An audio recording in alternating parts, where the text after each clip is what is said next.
People, please share. We got an excellent guest today. This man is no joke. He is a plethora of information. And you know I'm going to scratch it out of him. Plethora he's going to let it all out, what he's been doing. And you're all going to want to learn how to get on Defected and break their chops to get your record signed. He's your guy.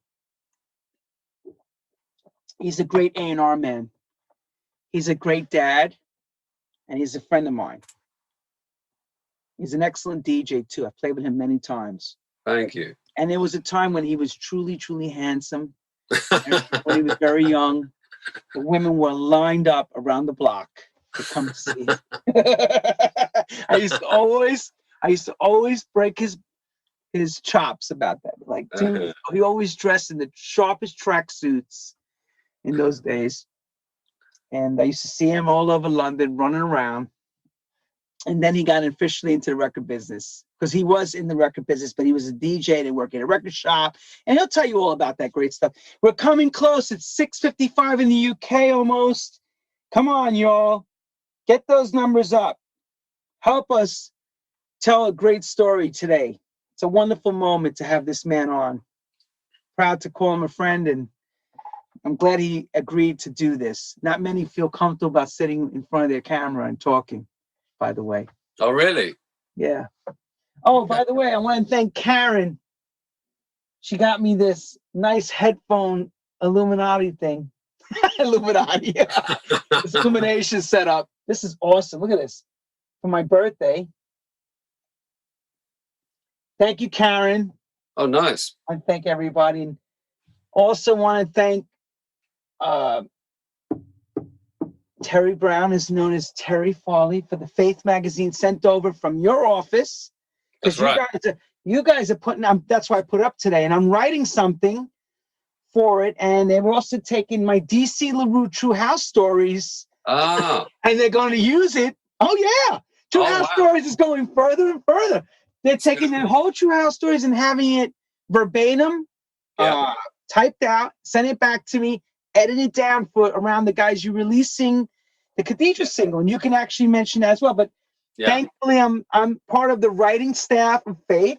And then I have some of my heroes up there, Georgia Moroder, Donna Summer. I think I put some Mixmag. I'm going to have Tony Prince from Mixmag talking soon. DMC. Oh, right. Cool. Tony Prince is going to be on. You know he's got a ton of stories. Oh, God, yeah. And of course, I would love anyone to please contact Georgia Moroder and tell him we need him on True House Stories because he is a legend of disco and a legend of our dance music. So, yep, we're getting close, guys. Come on now. Help us. Help us keep sharing. I keep seeing everybody coming in. The numbers are starting to go up. It's wonderful. And Karen, God bless her, Seamus, she's running around like crazy, sharing it everywhere. Oh, yeah. She's a good one. She's a working horse. Man, she is incredible. Yeah. Karen, I reached out to Nile Rodgers today. I'm waiting to see if he'll give us a green light. All right. Hopefully. I don't know. Maybe I get a kickback. I've spoken to him a few times. Maybe I'll get a knockback where they go, you're not ready yet for him. You don't know. What time is it? 1:57, 6:57 UK. Oh my God. You've been doing this a while now, Lenny, right? You've had quite a few guests on. 10 episodes. What I did was 2 years ago, about a year and a half ago, I was doing it with my radio show. I would do it on Wednesdays, and then I left it alone. And then COVID came. God bless COVID. Lockdown. And it was like, let's bring it back. Let's just try it. We need to give entertainment, education. Everybody's DJing on the internet, Facebook Live. Yeah. Do something a little different, something that's going to maybe I wasn't even thinking about standing out, just wanted to call our friends, people we knew, and have these conversations. Yeah. And thankfully, one after another, it's been, yo, I saw this on True House Stories. I'm like, so this thing is starting to now become its own thing. Okay, cool. Yeah, so like I said, when I reached out to you, it was like, look, I'm trying it. It's a homegrown TV show. Yeah. Zoom. No product endorsements yet. No big sponsorship yet. Yeah. coming in the ground up. Even Vegas doing it. Morales said yes. Justin said yeah. Everybody's been saying yes. Oh, great. I think because they really, and I keep seeing the same thing. Everyone says, I'm very comfortable and relaxed with you doing the questions. Like, because the way I ask, like I said, there's no harm, there's no ill malice. This is a place of what we would do if we were at a convention hanging out. Yeah, completely. Yeah, that's when we see each other, right? Yeah, because people don't get a chance to hear us really talk like this. No. You know, if you come to a panel, it's 37 minutes. Amsterdam is like that, 32 minutes. Boom, boom, boom. We talk. And if you're not the host and you're just answering as a participant, you may be talking 10 or 12 minutes through the whole thing, if maximum. Yeah. You don't really know. So this gives you a full place to speak and take it. But I'm just, you know, the thing as well, it's like, because we know each other, I'm just as interested in you. Right. As you are in me, because you've got, I mean, someone's going to have to interview you doing this True House Stories. I need someone to make the call to me and say they want to set it up. Nobody's doing it yet. Because somebody asked me, some radio shows have been asking me, but the questions they ask me on radio shows is, oh, when you did Mystical Journey, it's never about, oh, what happened when you worked for Bear Jones' studio? When the room was empty. Or when you got fired from Underground. You know what I'm saying? Like, I want people to ask me like those, like, what was the reason why? I could tell you, you know, but well, somebody will do it. Somebody's going to interview me. Okay. They'll get to that point. It needs to happen. Oh, Ridney says he's already done it. That's right. He did interview me. Hey, Ridney, everybody's coming. Wow, a lot of people coming on. Excellent. Okay, it's 7:00. Let's do it. Okay. Welcome, people around the world in dance music and all styles of music to True House Stories. I am Lenny Fontana, coming out of New York City. Thank God for COVID. It's kept me locked in, kept me quiet, but yet can't keep the lid on me. So it's making me come and doing it through Zoom. Each and every week, this show is building bigger and better. And I want to thank last week for Mr. Norman J. MBE, or should I say Sir Norman, as we all know him, because he's a wonderful gentleman and a elder statesman, and sharing his time, almost 3 hours, Seamus, he spoke. This is incredible. Oh, wow. Yeah. If you know him, it's a very quiet, you know, Norman's just like that. But anyway, thank God. And to this week, we now shift the focus on Mr. Seamus Haji, who I know as one of the best DJs from the UK. He's done countless records that we've all played. He's A&R'd for some of the best dance music labels on that side, on your side of the pond in the UK. He's also picked records for me when he was working at the shops years and years and years ago. He would give me a slew. He said, Lenny, I know what you need. Here, boom. He was also a record promoter. He was also resident DJ at the Colony in London when I met him as a young lad. I just, you know, and he's just a dad. He's an A&R man, remixer, producer, Dapper Don DJ, all the above. We like to welcome Mr. Seamus Haji from the UK, Defected Records, Slip and Slide and all. Welcome, Seamus. Thank you for lending your busy schedule and your time to us. Because when I caught you, you were on vacation. You were in between somewhere. And you says, I'll get back to you and I'll give you the date. So you finally got it. Yeah. So how's things? How are you doing? And let's start with just COVID. What's going on right now before we start this interview? How is COVID you've been handling with COVID? Well, basically, this is my office at home, and I've just been in here, you know, like for 5 days a week, working all hours. So, just A&Ring. And actually, I did just get into the studio recently. So I had some projects that I'd started before COVID, and then I was like, you know, really busting to go in and finish them. So I've just started working on some new productions and just music. That's it. Because, you know, this year gigs are out the diary. There's no gigs this year. It's just like making music, signing music. And I'm very lucky that, you know, I'm working with Defected Records and being paid a full-time wage to sit here and work from home, you know. Wow. So Did Defected keep most of the staff, or just kept a few of the skeleton? What's the story with that so far? Well, they kept us all on. There were a few people were furloughed initially. A few people have gone from the events team, as you can imagine, because we've got no events going on. So there have been a few cutbacks. But on the whole, I mean, we've got a lot of staff, you know. I think there's still about 40 members of staff in the company. So, yeah, luckily, like I say, the music side's been all right. It's just the events, you know. We're not really aiming for anything until Defected Croatia next summer in August. Okay. All right, so everyone, we thank him on that part. So we'll touch Defected later, and you know we'll get all that good stuff. But let's start with the first question I ask everyone officially. We know you have a mom and dad. We know you were created. We know you were born. So as this young lad from grade school to this music scene, where does it begin for you when at a young age? Well, when I was really young, there was always music playing at home. To be honest, a lot of the music I was hearing growing up, I didn't really appreciate it when I was younger. And funny enough, now as I've got older, I'm starting to appreciate it, right? But it was music. It was different music. It was like folk music. It was like Jerry Rafferty. It was Cat Stevens. It was all that kind of stuff.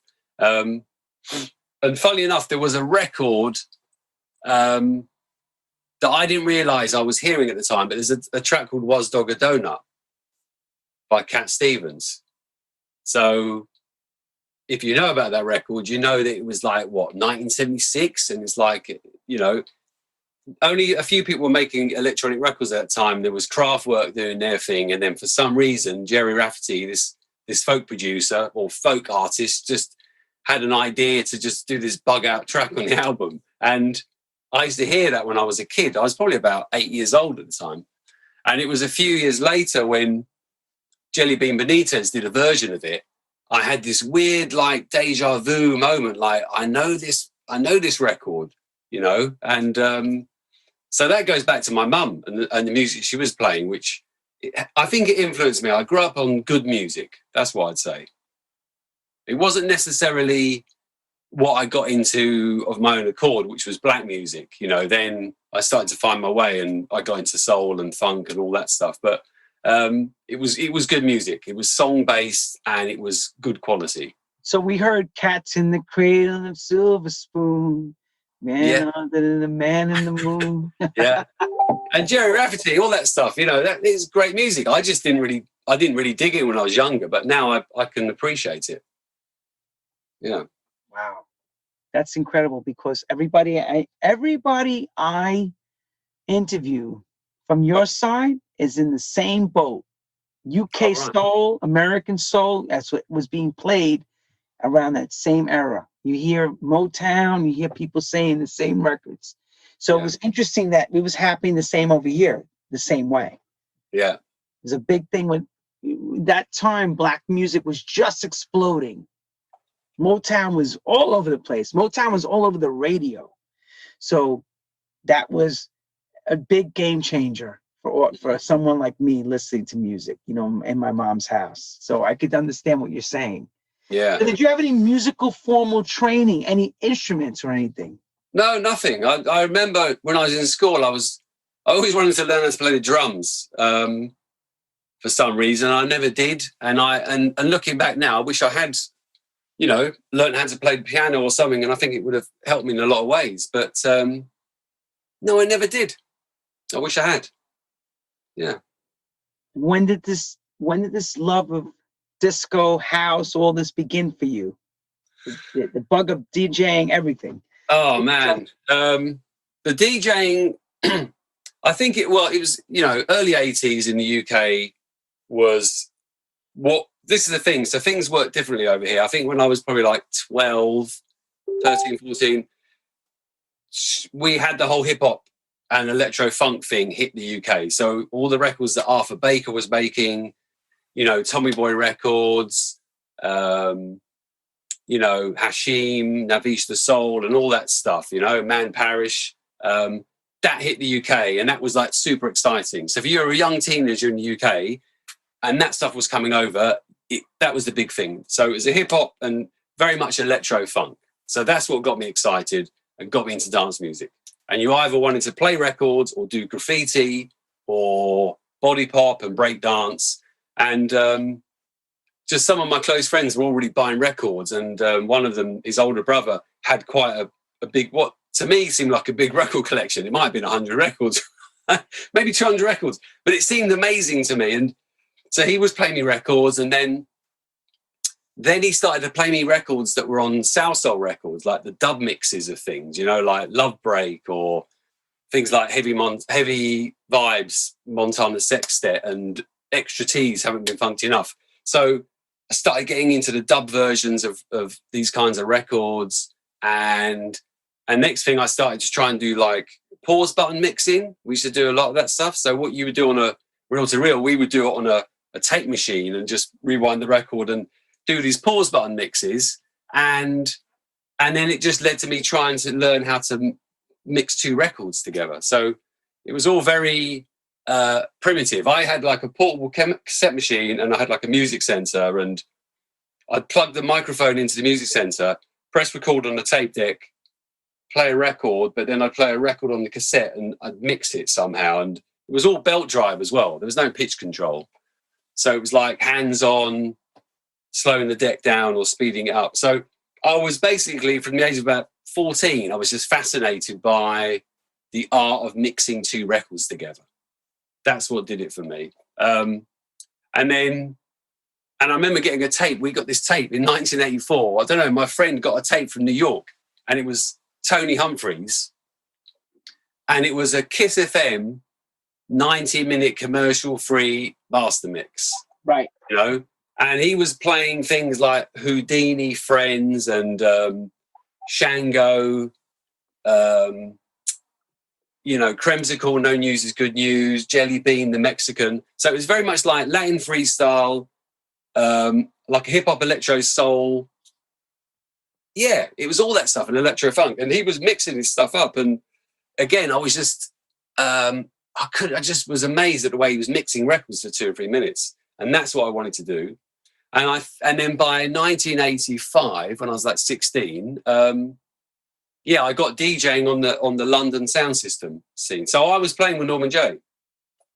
So Norman J was, he had Good Times Roadshow, and there were other big sound systems. So what it was in the UK in the early 80s, late 70s, early 80s, we had all these reggae sound systems. So like Norman J, you know, his brother Joey had a reggae sound system.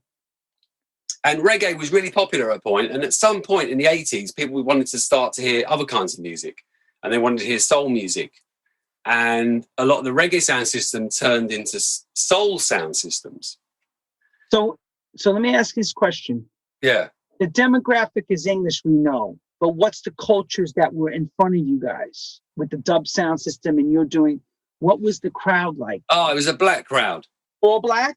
All black. I mean, when I went to school, I got in with black guys because when I went to secondary school, I just remember meeting this one black guy at the bus stop who I knew vaguely. We'd played football together once, and went to school with him. And next thing I know, at lunchtime, I'm with this guy and then some other guys that he knew. So I was there at lunchtime hanging out, I don't know, with about 8 black guys. I'd never even hung out with black guys before, but it just happened. And then I started hearing the music they were playing, which was like a lot of dub reggae or soul. And that's what got me into the music.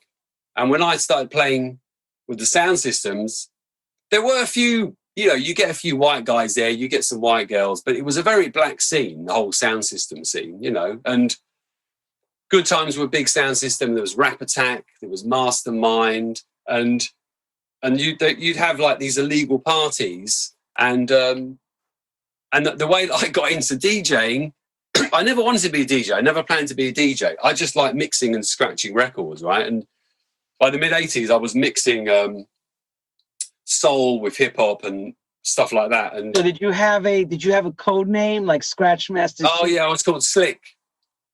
DJ Slick. I just thought the name Seamus was ridiculous, and I thought the name Seamus Haji was even more ridiculous. So I was like, DJ Slick. And I was like 16, probably had about, I don't know, 50 records. And what was your gear? Give us your gear. What was your gear? What trainers were you wearing? Shell tops? What were you wearing? Come on. Back then it would. Well, we what we were then, I don't know if you've heard this term, Lenny, but we probably would have been called casuals. No, I never heard it like that. But what's casuals mean? So casuals is, it came from the football scene. So all the football, I wasn't a football hooligan, but a lot of the guys that were in the sort of football firms, the guys that went to the football matches, but not to watch football, they went to fight the other firms. It's crazy. And they were quite naughty, right? So they'd go to all the away games abroad, and what they would do is they would nick clothes, they'd nick sportswear. So they'd be nicking like Fila, Sergio Tacchini, all this stuff, right? They'd be nicking it, coming back to the UK and wearing all this stuff. And it was casual wear. It was either your Pringle jumpers or Fred Perry's or the stuff from abroad. So it was all casual wear. So they were called casuals. So we would have been, they were the kind of clothes that we wore. And it would have been, maybe night trainers, and it would have been Tango? No, not that Run casual. DMC, no Run DMC look? No Tango? No, God, no. But anyway, we went to this party, and it was an illegal house party, literally where I grew up in Camberwell. And there was these older black guys, in the mid-20s. I was like 16, and they had Techniques decks, which I didn't own. I'd never touched one in my life. I couldn't afford them. And they were, back then, a lot of the DJs in the 80s couldn't mix, so they would just blend with the crossfade, and it would be all completely out of time. So my friends went up to them and said, listen, our mate can mix a scratch. Can you let him on? And they had these box of records, and I went through the records. And I saw some records I didn't own, but I saw this one record called Maze. The band was Maze, who we all know. There's a track called Twilight. It was like an instrumental club track, kind of mid-tempo. I thought, that's instrumental. I pulled that out, and then I kept going through. And then I saw SOS band, Just Be Good to Me, the a cappella. I thought, there's an a cappella. I never mixed these two records together at all. I put one on, put the a cappella on, and I even then I was struggling to get the a cappella in time. But what I was doing was I was cutting and scratching this a cappella. And these guys were just amazed because they couldn't mix and they hadn't seen this sort of thing before. And then they took my number, and the next thing I know, I joined the sound system. And then we were playing in front of like 2,000 people at one of these big all days of the century. That's what it used to call them. And Aswad had been performing, big PAs were on. And then I had to go on and mix and scratch. I had to operate for the sound system for like an hour, and my hand was shaking. My hands have never shaken since. That's the only time I see my hand shake. But it went well. And I did my thing. And that was how I got into DJing. So I never planned to be a DJ. It was just because of my friends who pushed me into it. So DJ Slick was born. DJ Slick, yeah. How long? All my records from those times, they all say Slick on them. So how long did Slick keep that Slick sound kicking? About 2 years. 2 years, And they were really fun times. Just to give you an idea of what was going on, because Norman J was playing on a similar scene. So we would have been playing soul records, and we would have played James Brown, stuff like that. But there was also, we didn't know about it at the time, but we were playing records like Serious Intention, You Don't Know, or Russ Brown, Gotta Find a Way, or Strafe, Set It Off, or Colonel Abrams, Music's the Answer. We didn't know about this music that was going to come out. To us, it was just it was like up-tempo R&B, right? And now we look back and think, that's what led to garage and house, basically. But we just didn't know that at the time. And I guess the stuff was going on in New York at the time, and there was stuff going on in Chicago, but we weren't aware of it. So it was just before house music had hit the UK, Wow. Yeah, because at that same time, you got to realize Jelly Bean in New York was playing at the Funhouse, and a lot of us were playing that music. It was all intertwined. For example, like hip hop, bebop, Man Parish, all those records were going on at the same time. We were all playing that. Yeah. Electro, you guys are calling electro. We're just calling it dance music. We're not calling it electro. Really? No, we never called it electro over here. I don't remember ever hearing that called. That was what it was electro funk in the UK. They called it buggers music because the buggers at Funhouse who danced, they used to this up rocking. That's records that were anthems at that particular club. With Jelly Bean playing them, or Tony Smith. Then, Larry Levan was playing some of that stuff, Yeah. But some of the more the blacker records where Jelly Bean wouldn't play them. But Funhouse had a big following. It was basically a bridge and tunnel crowd of Latino and Italian mixed with some of the uptown Manhattan crowd. So Right. it didn't have many black kids in there. It was more of a Spanish and Italian and neighborhoody, very hoodie feel. Like, Yeah. everybody knew each other from the neighborhoods. And Yeah. they would battle on the dance floor. It was crazy. So I can understand all that. Yeah. What was going on in New York was going on in the UK a little differently. So it's interesting to hear that perspective. Wow. So from slick to the big sound systems, where does it take this? Where do you go from there? Then around that time, I started working in a record shop in Camberwell, funny enough. That kind of, around that time, I wasn't really thinking about working in the industry, but I liked working in a record shop. I'd been at college, and the idea was I was going to go on to do graphic design and do a degree and all this sort of stuff. And I was doing A-level art, but I was already DJing. I was working part-time in the shop, and I just kind of lost interest in that side of it, right? And so I went to work full-time at a record shop called Red Records in Soho. And the way that I got the job was I went to work in the shop. There was a branch in Brixton. This was around 1989. And I knew the guy that ran it because he used to be in a sound system. So we used to DJ together, like back in the day. So I knew him, went to work there. They didn't have any places. He said, listen, we need somebody in the West End shop. The West End shop was the shop. That was the place to be. Where exactly was that shop? Do you remember the address of where that shop was? I think it was Beak Street. Yeah, Beak Street in Soho. And at the time, there's a guy called Abby Shah that was running the shop. Oh, yeah. Used to run Bluebird. Trevor Nelson was working there, right? And he was obviously really well known. This is before Kiss FM went legal. Ricky Morrison was there, who went on to do M&S Productions. Another guy, Jeremy Newell, who was really well known. Lloyd Daddybug, he was on Kiss FM. He became an A&R at EMI at some point. So like a really strong team of people. And then I worked there. So that was how, and then I started to get an insight into the industry, basically, because just like everybody would, you're in the West End, everyone, Pete Tong would come in there, Andrew Weatherall would come in there, Norman Jay would come in there, just everybody came to that shop just because the people that were there.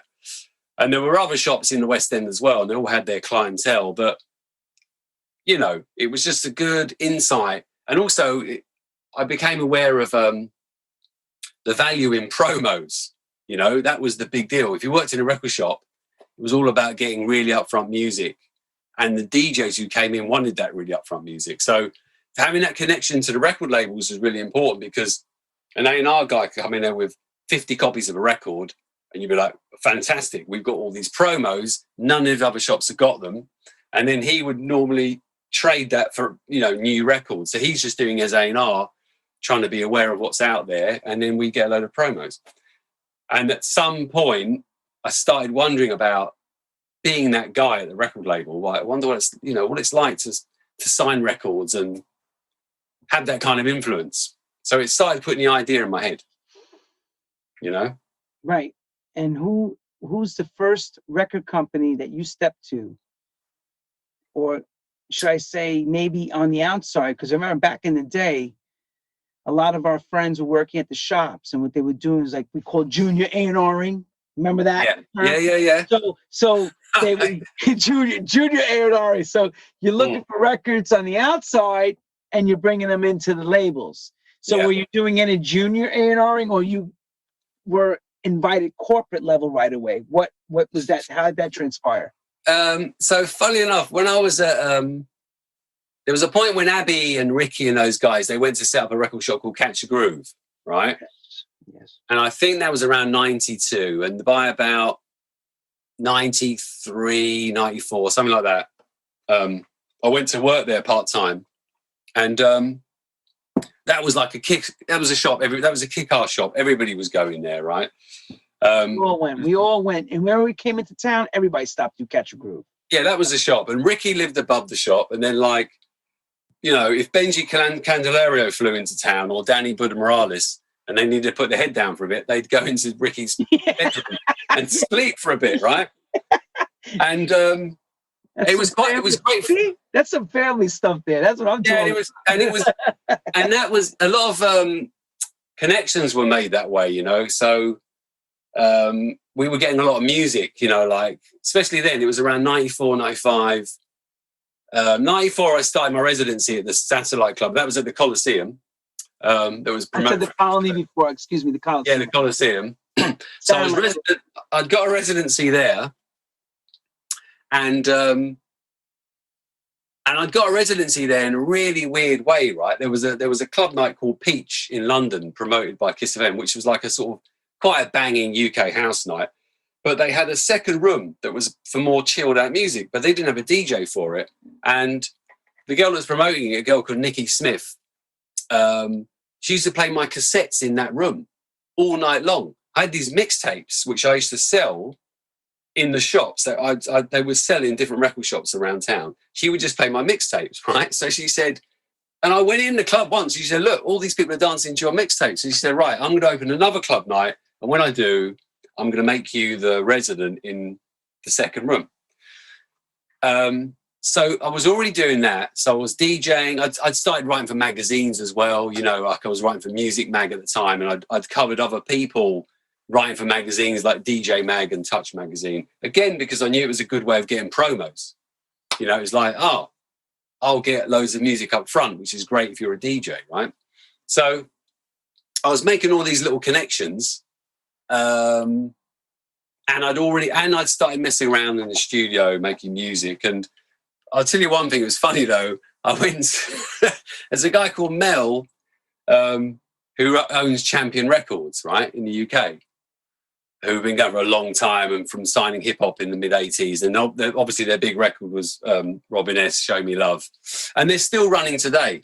And they've got Madhouse, which is a Kerry Chandler's offshoot that goes through them. I think he came into Catch a Groove. This is around 94. And he said, oh, come and see me in the office. So I went to see him and he was basically offering me a junior A&R role, right? Because he's like, you're DJing, reviewing for magazines, you work in the shop part-time. So I said, okay, I'll come and see him. But then over the course of the weekend or whatever at Catch a Groove, they had to make a little cutback on staff, right? And I was last in and first one out. So they said, look, we've got to let you go because we've just got too many staff or whatever. So I said, okay. So I went to see Mel and yeah, we had a chat, but he just said, oh, I can't take you on now because I heard you're not in the record shop anymore. He was just cold. And I was like, oh, okay, fair enough. So that was the first time when I didn't look for it, but somebody had shown interest in me, you know. And then I went from there, I went to work for Uptown Records, which I think is when you and I met. I met you. Oh, no, it's Satellite Club we met, yeah. I met you years all right. Later. So we met, okay, sorry, yeah, we met before, that was it. Then I went to Gary Dillon. I sat with you in Gary's office and Released the Pressure. Released the Pressure, that's right. When Half was there in them in the early 90s, and I sat with you and talked. That's when I officially met you. But I played with you already a few times already. Yeah. Right, yeah, sorry. Yeah, it was right. Yeah, Catch a Groove closed down. They opened up Release the Groove. And same thing happened there, right? I mean, must be me. I was there part-time. And Abby You're the closer? You're the closer of the place. Wait, hold on. Wait. Let's make sure we clip this right. In quotations, you bring Seamus, he closes up the place. Yeah. No, okay, but sorry, go with the story. Abby said to me, oh, you know, because there's somebody else who's there part-time. I don't know what it was, but he just said, look, I've got too many members of staff. I'm going to have to let you go. I said, okay. So I went to Uptown and then I went to work there full-time and I was like assistant manager and everything was going well. You know, I was playing at Satellite Club every weekend. So my name was on Kiss FM all the time. Oh, yeah, remember that. Tonight, Saturday night, Seamus Haji.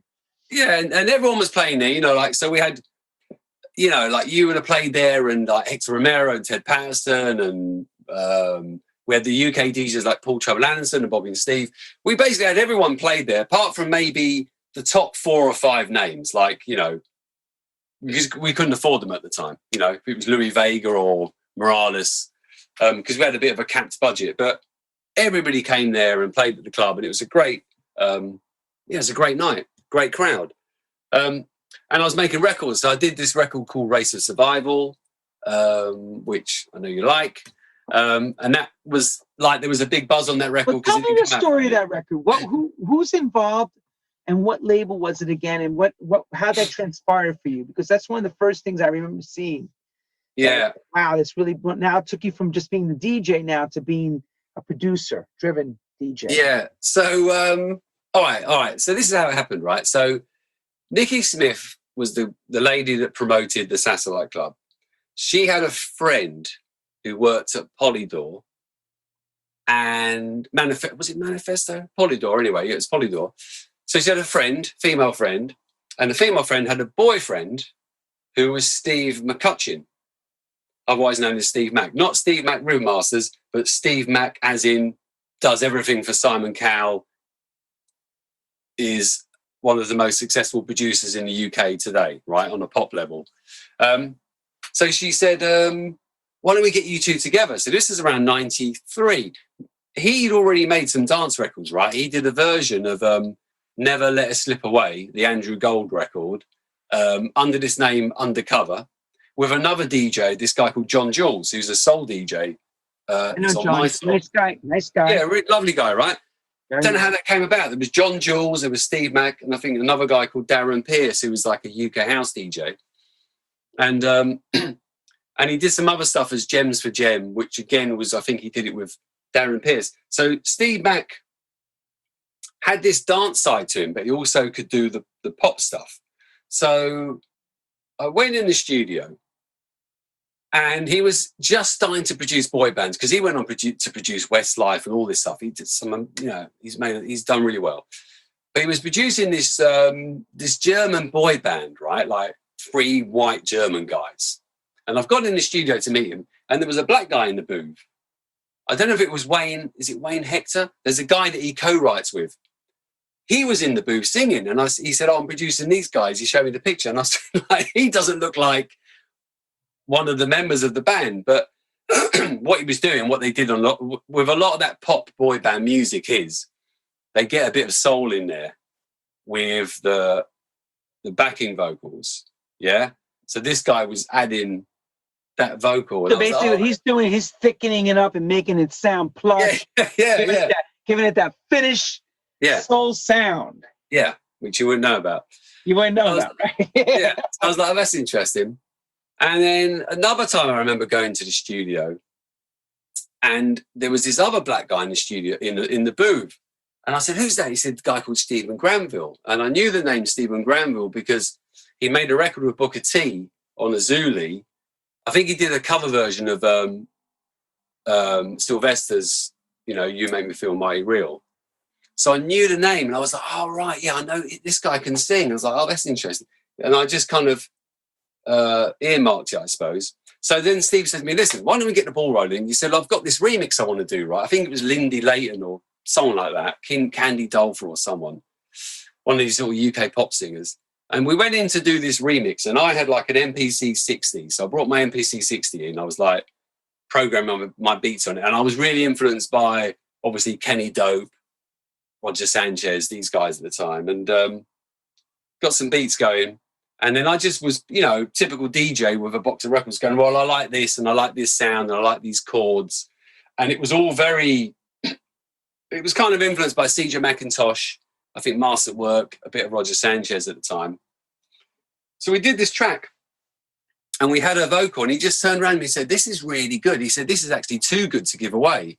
Why don't we keep it as an instrumental? And I was like, all right, okay. And then I went, oh yeah, all right. What about that guy, Stephen Granville? Why don't we give it to him?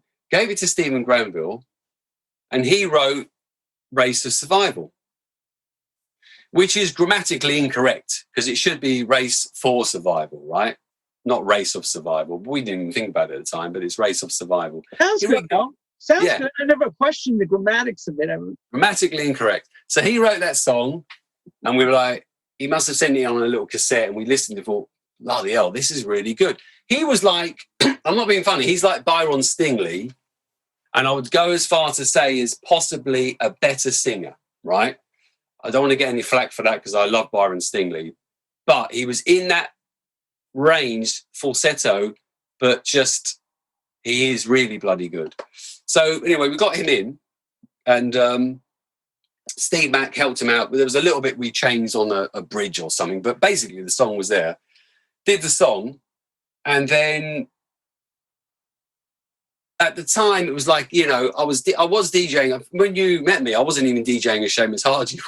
my DJ name was just Seamus. That's right. I'm sorry. Yeah, it's right. Yeah. Seamus. It was just Seamus, right? So because there was no one else. There was no one else DJing just as Seamus. So but where's the name Seamus come from? What's the background of Seamus Haji? My mother's Irish. Okay. That's a very Irish name. I mean, either old men or dogs are called Seamus, basically. You don't hear many. That's it, right? And my dad he's Indian Iranian, but basically Haji is a Muslim name. So that's where that comes from. So it's a real mixture.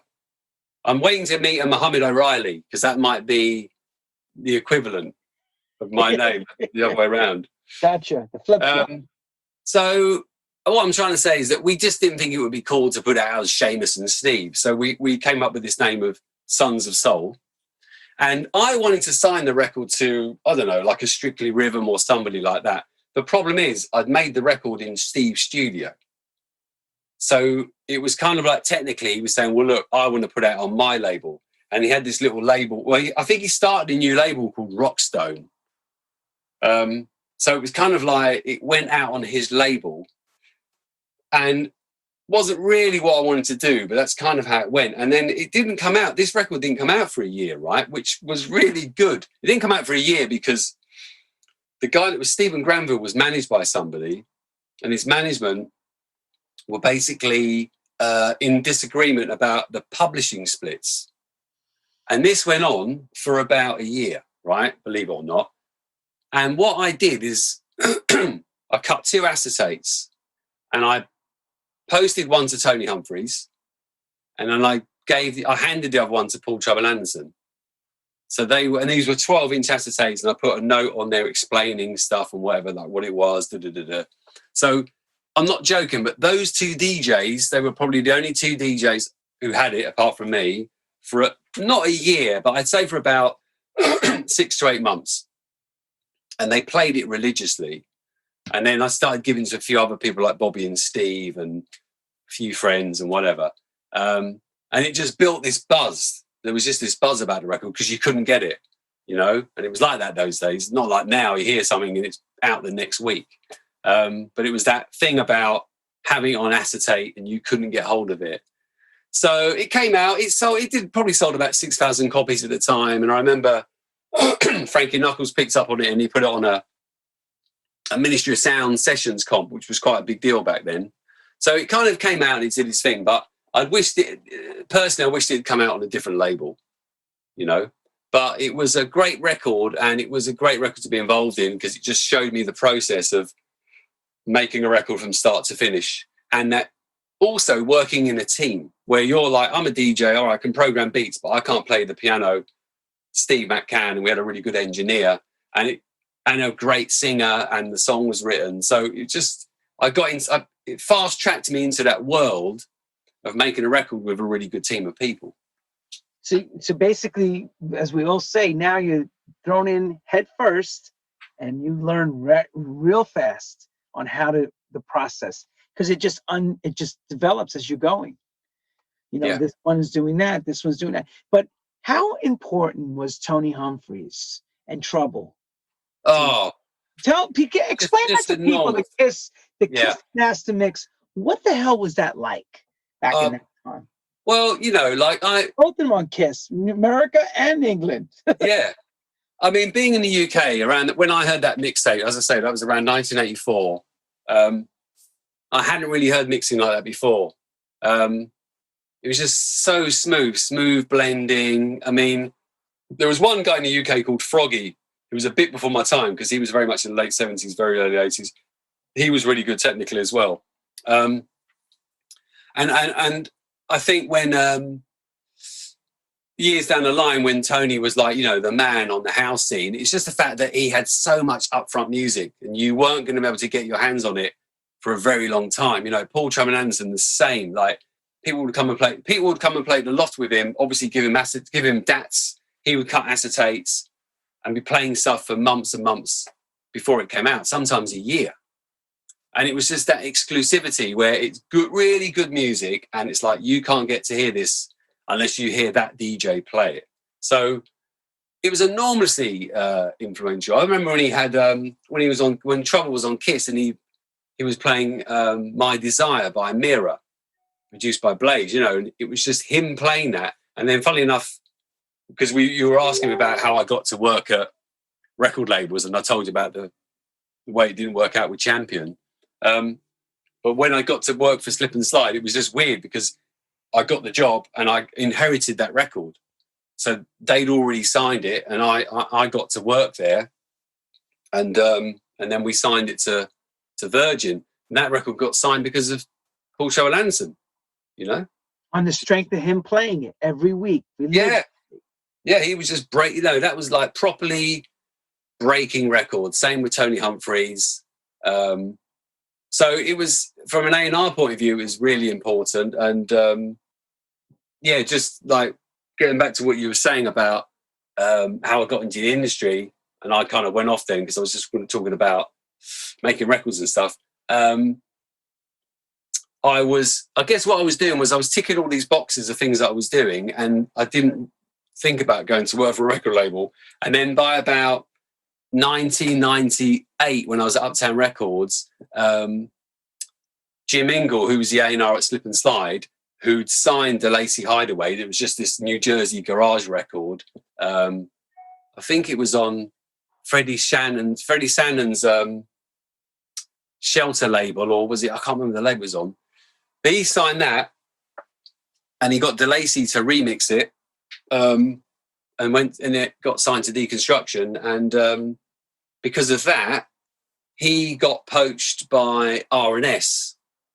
And when he went for R&S, he basically spoke to Peter Harris and just said, "Look, I think you should get Seamus for the job to come and be A&R label manager at Slip and Slide," right? I had no idea. But when I used to do my reviews for Music Mag, there were two labels that were my favourite labels, right? So within the major label group would have been A&PM, because Simon Dunmore was there, and he just signed really good American house music, and Slip and Slide when it came to UK independent. So there was my favourite UK major that was A&PM. My favourite UK independent was Slip and Slide, because they just signed great music. So I was always giving them great reviews. And I was DJing at the Satellite Club, and then also, I'd done that Sons of Soul record, and I was doing some other bits for Cult Records. In the US, I did a version of Go Bang, which was did really well. So, I was ticking all these boxes. And then Peter Harris, the guys at Slip and Slide, someone rang me and said, "Look, we just want to pick your brains. You want to come in for a chat?"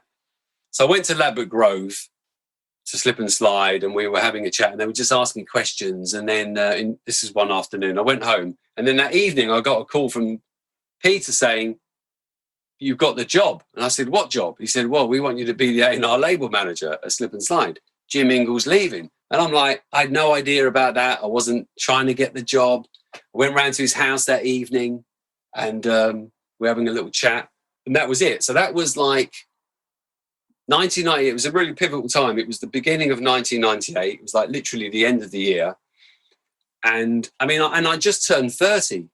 So, I wasn't like a spring chicken. I wasn't like early 20s. I was like, I'd been around for a while, and I didn't really know what I didn't have any plan. I was just like making music, DJing. I just loved doing what I was doing. I was working in a record shop at the time. And so I didn't sort of think, right, I've got a career path in mind. But do you know what I mean? It just kind of happened accidentally. It was somebody else saying, "You might be good for the job." So you, by accident, it's found you. Now you're in the seat. Yeah.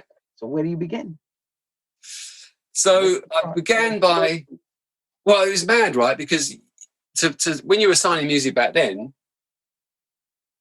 you were either going around the record shops and trying to pick up some sort of unsigned white label, or you might look at like a US record, like the Lacey Hideaway, and think, oh, it's come out, it's done its thing, let's license it, and remix it and try and, like, you know, transform it.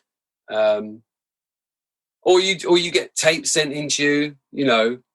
But it's really weird because one of the first cassettes I got was from this guy, this guy called Marco, who worked with this guy called Dave.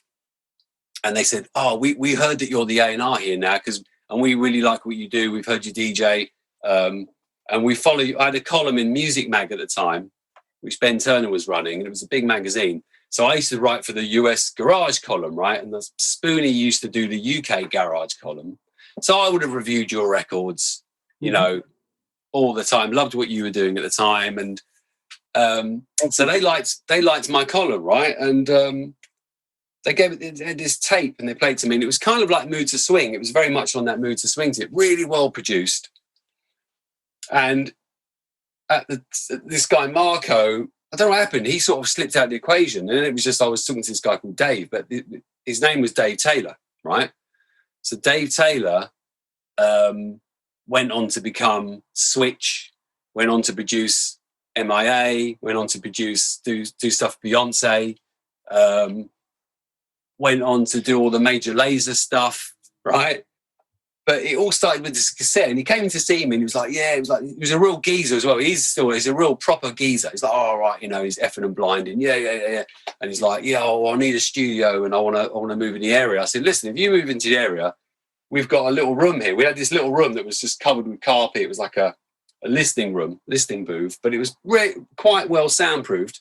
I said, listen, you can have that room 24 hours, it's yours, but just give me first dibs on whatever music you make. So the first name he set up under was Solid Grooves, and he did a couple of EPs for me, and I signed them. And then, and I was really happy working at Slip and Slide. It was all going really well. Been there for about a year and a half, and the profile of the profile of the label, I think, was growing just with a lot of the records I was signing, and I was promoting them really well. Then I get a call from Simon Dumble, who obviously ran AM/PM, and I met him before that because he was at Cool Tempo. He used to work under a guy called Steve Wolf, and I met him when I used to work at Red Records, and he bought some promos in for me. So he's calling me, and I thought, this is weird. He said, yeah, look, I like what you're doing, blah, blah, blah, and I'm looking for someone to come and work at the label. So he was at AM/PM. Something had gone wrong there. He defected, like literally defected, and that was kind of how the name Defected Records came up, right? And I knew about the label because it had been running for 6 months, and they'd obviously signed some great records, and I believe they'd signed Powerhouse, What You Need, Yes. and that in that time, this was around 98, 99, and I remember you and I were talking a lot, and I'd signed a record from you. Is it Evolution? I think it was. I don't know. No, it was a vocal track. Come and Go With Me. The Carol Sylvan, I think it was. No. Basically, the music, let's just say the music borrowed from a Dinah Ross record. Oh, I know which one. Who gets the prize? How long can I wait around? Yeah, that's it. That's the song. No, that's it. Yeah, listen, I remember now because I forgot this. You and I were on the phone talking, and you were like, Seamus, what's going on in the UK? And I said to you, that's a terrible impersonation. I said to you, that's me, though. That's exactly what I said to you. I'm going to claim this. I said to you, right, sample a disco record. Yeah, oh my God, I forgot about that. Yes. I'm flipping, this is what I said. I said, sample a disco record and put a vocal on top, right? So I remember you sent me a cassette, and it was that track, and I signed it, right? And then, not long after that, I got a promo from Strictly Rhythm, and it was Powerhouse, What You Need. And I was like, damn, that's better. That's better than what I signed. And you knocked it out of the park with that one. And I was like, wow, that's amazing. And then obviously Defected picked it up. And you were working over there too. And I'm leaving from Slip and Slide. Yeah. So anyway, I was umming and ahhing, like I was thinking, but for me, it was a no-brainer. It was like to go and work for Simon, who I had loads of respect for. And it was like, for me, it was a big step up. And I was like, okay, I'm sorry to leave here. So I left Slip and Slide. I'd left Dave Taylor behind, went to Defected.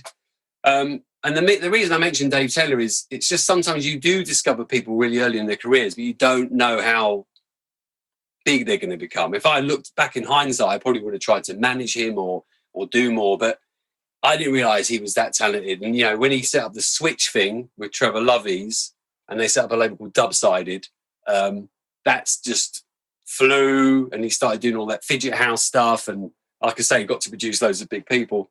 But yeah, I left him behind, went to Defected. And then, yeah, literally, I think when I went in, I had to start promoting your record. And I remember we did the video. Yeah. And I'm laughing, I'm only 11 because first, when you leave from one to the other, you tell me on the phone, go do this. Next thing you know, and I remember you saying, I'm over here now, and I'm promoting you over here. I know, and you were killing it at the time because you were killing it back then, and the Powerhouse was really big. So, it was a great time. It was a great time. When I think about those records, because we were just signing great vocal-led house records, whether it's yours or Soul Searcher, Can't Get Enough, you know, and these records were just flying into the pop charts. And you mentioned Eddie. I know Eddie's on. I don't know if Eddie's still on, but that was Eddie had done the house music, which you turned down, like you said. Yoshitoshi picked it up. And when that came out, becoming a household name. Todd Terry's releasing like crazy. Masters at Work are coming out with a record every week that's hot. It was a fantastic time for that music. Yeah. Oh yeah, because we signed To Be in Love when I was there. Backfired, all those records. To Be in Love. Yep. Yeah. And then the first record I signed was Rise. I mean, it was on Yoshitoshi, but you know, back then it's different to now, isn't it? Because if you've got a record and you've got a label, you own it for the world. People can download it and stream it. But back then, it didn't work like that because people weren't streaming music or downloading music. You had to buy the record. So if a record was out in the UK, America, it still made sense to license it for the UK, right? Remix it and repackage it to the UK market. And I'd signed that Eddie Amador Rise and got some remixes. I think it was like Future Shock and King Unique or someone like that at the time. Mm-hmm. And you know, it was a great time for music. So that was how I got into it, and that's how I got to work with Simon. But it all happened, you understand, like I didn't approach Simon for the job, he approached me. I didn't approach Slip and Slide for the job, they approached me. So I hadn't planned any of that. I think I was just doing things without realising I was ticking the right boxes, you know? And making history at the same time. Well, you know, you hope so, right? Just doing what you enjoy, isn't it? That's what it is. And actually getting a check, a wage, which is quite nice. It's amazing. My girlfriend said the other day, she said, that's the best thing to work out, right? Work out what you like to do and then get paid to do it. That's like the dream job, isn't it? Well, then it's not a job no longer. It's a career. Yeah. Because a job is where I hate going to. I got to do this job. It sucks. Yeah. This is more like, wow. I get to travel around the world. I get to play at all the places. I get to be treated well. Not to say that it's glamorous all the time, but hey, you get a taste of what it's like to be on that side, right? You've been able to travel. You've been able to play all over Europe. You've been able to play all over the world. You've acquired wisdom because of this job. Yeah. You probably never would have acquired being just stuck in like your own little town. Yeah. You know? This takes you to places. Look, I always say this. I never could have assimilated with people from different cultures because I wouldn't have never had the chance to be around them. So you take things back with you to learn from, to share, and it changes your whole viewpoint. Your vision opens up further than just being tunnel vision. Because a lot of people we know, and you know this too, they only see, okay, I go to work, got the kids at school, I got to take them football lessons, I got to do this, I got to do that. And it's a rat race. And all you're doing is talking about when I retire. You never thought about the fun amongst all that time that we worked. Yeah. You know, the memories we have alone, we can write. Oh, it's crazy. The memories are nuts. yeah, me and you go back. That's a lot of years, you know. It's almost 30 years I know you. It's Yeah. a long time. Yeah. Long time. But speaking on a good note, now I remember, of course, when I met Simon, he was at Cool Tempo. This is way before Defected, so I do remember meeting him. When I was starting to get my records on Azuli at that time, Dave Piccioni was signing stuff. So I let's put it like this: I was on Simon Dunmore's radar at that time already. Yeah. So of course I was coming over to play, and what we would do is I would try to see everybody, because the idea of being in the UK to come and DJ, I'd want to try to sign records to all of you. You know, and that's an important thing, you know, signing records, making relationships, getting remixes, because it was a big business back then. So that's where my next question goes. I remember BBT God's Child. I remember those white labels coming out from you and stuff. And, Oh God, yeah. God's Child. God's Child. Does everybody remember that?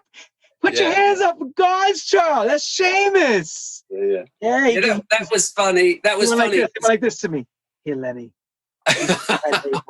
He just put BBT on. He says, Yeah. Start rocking from this for me. Yeah. Plus, the power of the DJ is still very important, right? Yeah, that was funny because when I did this, I did a remake of Go Bang under my name. It was the first time I did something under the name Seamus Haji, and it was signed to Cult Records, and Cult had a connection, and they managed to, I guess they were speaking to Sleeping Bag or whoever it was, and that would have been Will Sokolov, because that's so they managed to clear the sample, right?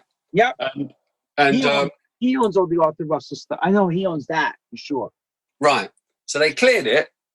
And then a friend of mine, this guy called Nick Harris, he used to work at Defender Music. I think he might have been at Freetown as well. He just said to me, you should make some, why don't you use Big Bang Theory? Because I called it Big Bang Theory instead of Go Bang, kind of referring to when it all started, the Big Bang Theory. So he said, why don't you use the Big Bang Theory as a moniker? So I did a couple of tracks under Big Bang Theory. I did a version of Tanya Gardner's When You Touch Me that went out on Z Records. Did a couple more on Cult Records. And then I did some EPs when I was working at Slip and Slide. I did some EPs there.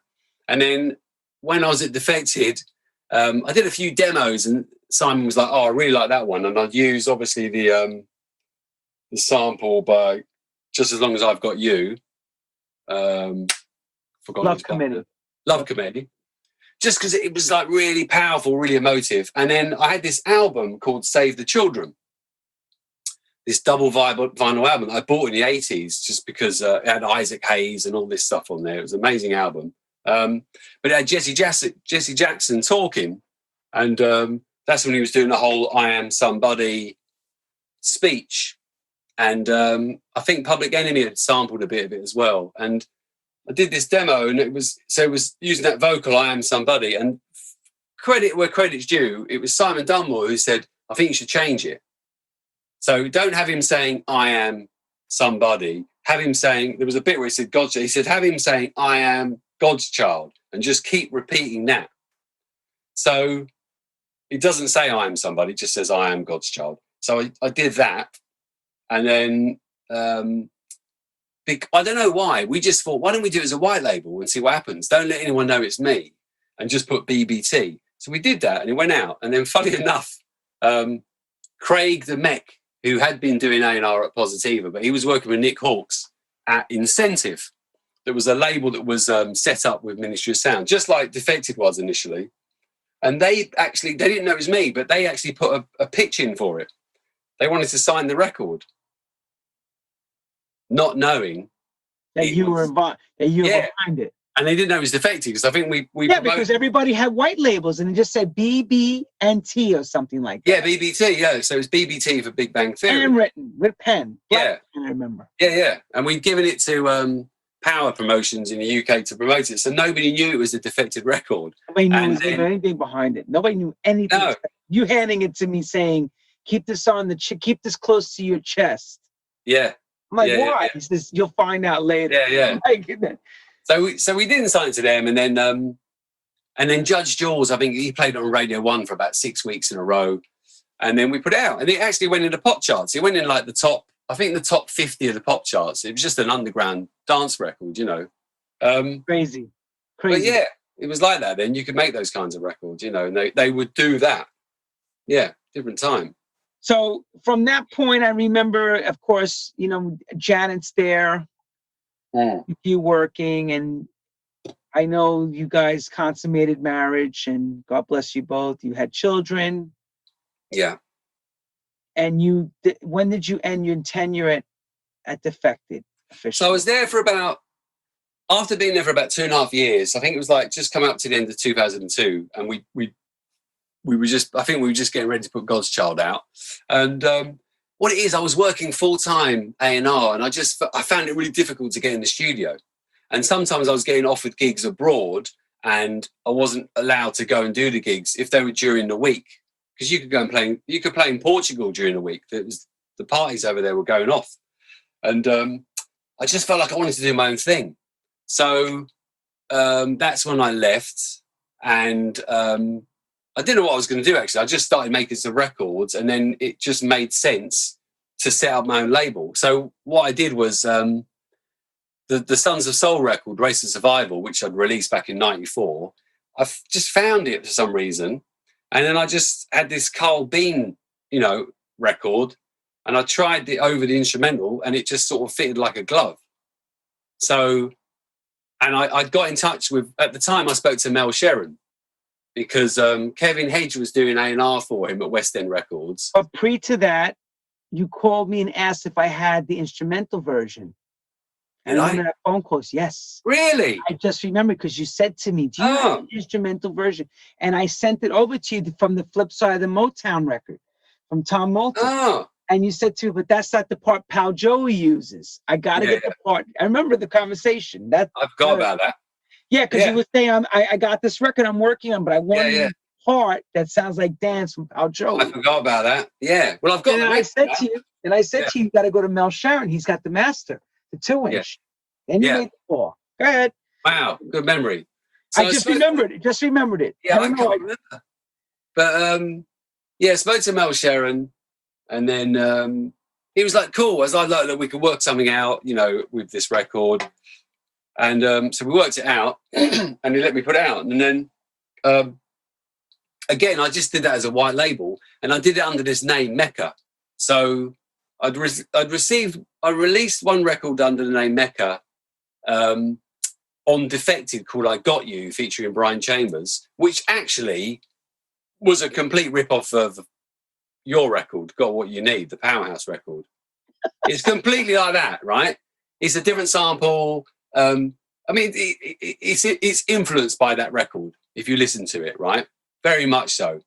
So I did that record, and I had no idea, to be honest. Yeah, I'll send it to you. And I'll be honest with you. I know the record Mecca, but here's the thing: we're getting the records back. I'm not paying attention, saying did Seamus take my record or listen. I was very influenced by that record, man. But anyway, so what I did was I used the name Mecca.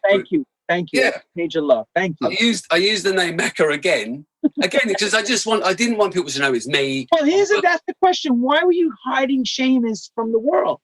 You know what? I think because I didn't want people to snub the record because, it's Seamus. I'm sure there would have been a little bit of that. Like when I did God's Child, I just think it created more excitement that people didn't know it was me, And I'm talking more from a UK perspective. And then when I did the Mecca record, I Got You, again, because I'm working for the label. So I just wanted to keep it separate. It's like we can put it out for a label, but nobody's going to know it's me unless they read the small print. And then, with Race of Survival, I thought, right, I'll do it under the name Mecca. Did a white label, and it was Race of Survival, but with the Carl Bean sample, which worked really well. And that created a buzz in the shops. So I had no intention of setting up a record label. We just pressed up 500 white labels. We did enough. Once we sold 2,000 white labels, we decided to set up a label, and we set up 2 labels. One was called Big Love, for more mainstream house, like main room house music, and one was called Soul Love for the more soulful stuff. And then we probably sold about 6,000 copies of that record back in the day. And it was like, a new label. Let me clarify it for everybody who's in this new world of saying, downloads, digital downloads, and everyone's so excited over they get 300 downloads on TrackSource and they're in the chart. Could you imagine having to sell 6,000 physical copies?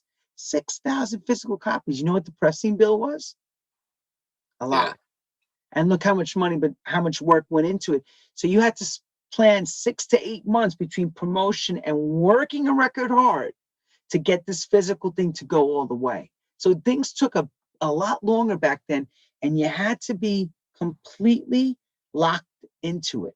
Because once you start laying out money, that's the way it goes. You actually have these physical copies, and there has been mistakes made where you pressed it wrong. Mastering had to be redone. Imagine that. Scrap everything and do it again. It's happened to all of us. Yeah. But it's part of the commitment. Whereas today in the digital age, oh, no problem. We'll take it down and put it back up. It doesn't cost much except some time. Yeah. So people were reluctant, and they really had to believe in what you did back then to put records out. You know, you really, I mean, it's a big risk. I remember at the time, I probably had about £2,000 in my bank account, and no job. And I was like, what do I do? But I was DJing every weekend. That was the good thing. And we did 2 records.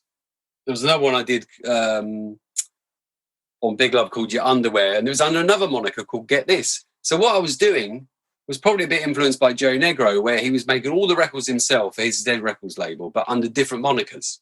yes. So Right, was Grant Nelson. Grant Nelson's doing the Grant same. Nelson as well, yeah. And you could do it then, because it seems bizarre, because it seems like the polar opposite of what you should do for the profile of your name. But when you've got a label, and you're not an established label where people are going to send you records to sign, not good records anyway, and you're making all the records, you just end up, doing them under different monikers to keep the interest. So not every single record is Seamus Haji, Seamus Haji. So I was making records as Mecca and Get This and 11th Dimension, loads of different monikers, Big Bang Theory as well. And it just kind of grew from there. It just kind of like, okay, now we've got a label and we're running this thing. And also, we were just lucky that the records I made were really popular. So they were getting exclusively licensed in other territories. So someone in Italy with a licensed Race to Survival, so they had exclusive single rights there, and maybe in another country or Germany. And then we were getting loads of compilation requests. And it was mad, because you just get on Head Candy and Ministry of Sound compilations, and there was good money to be made. Obviously, that's when there was a good compilation market, So it was different times. Like, setting up a record label today is a whole different kettle of fish. But back then, you could pretty much be a very small cottage industry, one-man band setup, and you could do really well out of having a record label. But it was never just the label. I was obviously DJing as well. Right. You've always had that DJ thing going on. Pesky bothersome type of job that you had to do. Yeah. Where people gave you drinks and you enjoyed yourself and made people happy. But it's a bit pesky during the weekends. But as we keep this going, so Big Love is created off the back of the strength that you had Defected. When you left Defected, I noticed Big Love became your mainstay. Yeah. How did that translate? Yeah, that's another thing as well. I mean, this is the thing, Lenny, when you get to this age, you look back on things, you think, we all make mistakes. I made some mistakes. I've done things. Yeah, I can remember when I did God's Child with Defected, then I left, then I was doing Big Love. I did a follow-up record as Big Bang Theory, which was called Do You Got Funk? And I remember Simon wanted it. He wanted to sign it for Defected. He had an idea of what we could do with it. And then I was just like, you know what? I'm going to keep it for myself. And I probably ended up keeping too much stuff for myself, because when you just do stuff on your label, you don't tap into other labels and the profile you get from other labels, or maybe getting to play at their events and all that stuff. So if for anyone out there today, I'd always say, look, yeah, great, have your own label, but don't just be in one lane. Like, work with other labels to help your profile build, and other labels can do things you can't do, because Defected is a massive label. But I just think at that time, like a lot of people, I was really focused on my label and making records for my label. I own them for life of copyright. Do you know what I mean? I just liked having ownership of, and also, if I had an idea to make a record, I didn't have to run it by anybody. It was just like, I like this, I believe in it, and I want to release it. So it was creative freedom, That's what I enjoyed about it. And I guess there is mistakes along the way. We'll ask you that in a moment. But what's the Yeah. first now? And that you leave Defected. What's the premise now for you and Janet? Because Janet's working alongside you as well now. She's now doing your promotion and working the record day to day. Yeah. What's that like? Are you signing stuff from people at that time, or are you just only you putting stuff out? Well, initially it was only me because we didn't have a rep. You know, it wasn't like most people would want to sign their records to Defected or Azuli, or, you know, there's a number of labels out there. So, you know, just like I've had friends like ATFC, you know, he had his One Fat Diva label. People like that I knew had their own labels and they were producing their own records and probably enjoyed having that ownership. But I think within a couple of years, and also I didn't really want to rinse it out with doing remixes. I was very much about making a record and releasing the record without being reliant on remixes. Just like make the record. If it performs well, maybe you could remix it in the future. But it was all about the record itself being good. And but at some points, I guess I started doing collaborations with some people. So me and Ida and ATFC, we did some collaborations. And then it was like people wanted me to start doing remix swaps with them. So that started happening. People like Beanie Martini, Mark Knight, obviously ATFC. We started doing remix swaps. So I do something for their label, they do something for my label. Then we started doing collaborations. Then people started sending records to me to sign. So when that happened, it was like, oh, right, okay, now people want to sign records to the label, you know. So that was happening as well. And it was going really well. It just grew in popularity. So who's the partner? I'll let you name him that you started doing the remixes with. Oh, Paul Emmanuel. Thank you. Yeah. When did that start? And how did that begin? So that's really weird, right? So I met him back in the days. If we go back to the 90s, like 94, when I did Sons of Soul, around that time, even before doing the Race to Survive record, I'd started doing some remixes with somebody called Paul Waller, who used to work with, used to program for Frankie Fawcett. And he programmed beats and for Massive Attack and Soul to Soul. And we just met through the record shop. And he started doing some remixes. And he said to me, oh, I've got this remix to do. And next thing I know, we're remixing Lisa Stansfield, who was a big name at the time. And we did some pre-production. And again, it was sort of gave me that insight of how to make records. Again, I had my MPC 60 at the time, but we had this like really hot keyboard player. We went into a big SSL studio. We had a really great engineer. Just having that team where it makes your dreams, you know, come to life. And I was like playing records or samples and things I liked. So we did this Lisa Stansfield remix. And we were doing a few remixes, and we were working in this loads of SSL studios. There was one called Battery Studios in Willesden that was connected to Jive Zomba. And one of the in-house engineers was Paul Emmanuel. We had this remix to do, and we got in, and he was the engineer that we were given. So that was around 94, I think. Fast forward, I think, to around 99, 2000, when I was at Defected, and I was looking for an engineer to work with. And Simon said to me, oh, I know this guy called Paul Emmanuel. And he used to be part of Club Asylum with Jeremy Sylvester. So they'd done a lot of stuff on that kind of UK garage scene. And I was like, oh, I know that name. And actually, when I did the Mecca record, I Got You with Brian Chambers, he engineered it. So I went in and we worked on that track together.